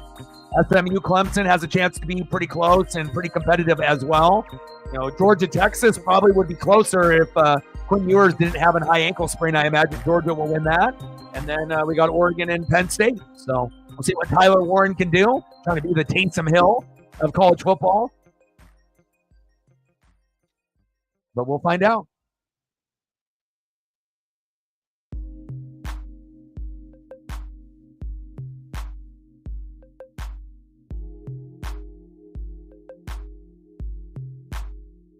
Well, Reflect is up in the Pacific Northwest here with me, so we'll have it at the same time at 5.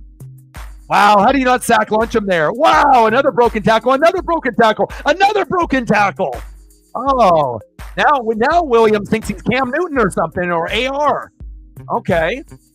He just started to tap into a little Anthony Richardson, Cam Newton on this play. Okay. How do you not sack Luncham's ass right there? And then he's like, oh, let me whoop, and then whoop, and a whoop. Okay. Okay, tapping into his inner AR and Cam Newton. I like it. For as terrible as he's been in the first half, he's actually been, a little bit better. Going from terrible to bad and with some average plays and a couple plays above average. And now we got another player down. Bronco down. 2 Broncos down. No. Oh, they are in pain. Both of them are down for the count. And it's bad when they're like wiggling around in pain.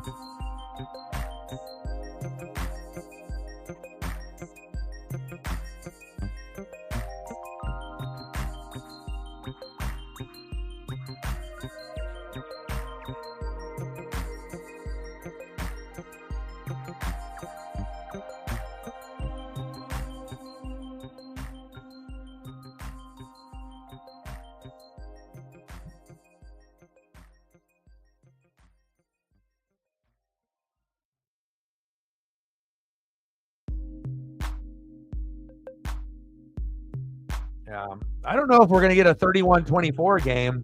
That's pretty high scoring. It's possible, but I would hope Oregon's defense wouldn't give up that much, but you never know. We're not playing at Autzen, and obviously we're not playing in front of the Nittany Lion rabid crowd with all those goddamn white towels waving, right? We're in Indy, so neutral turf. But I imagine the game will probably be really intense and slow at first, just like with Georgia and Texas, and then it'll open up as the game goes along. I highly doubt that it'll start off with a bang right out of the gates, but you never know. If someone has a slip in coverage, and someone can take advantage and score early. Texas is going to need to score early on Georgia if they have any chance. Same thing goes for Penn State. If they have any chance against Oregon, they got to get out to a 10-0 or 14-0 lead to give them a chance to think that they're going to win the game.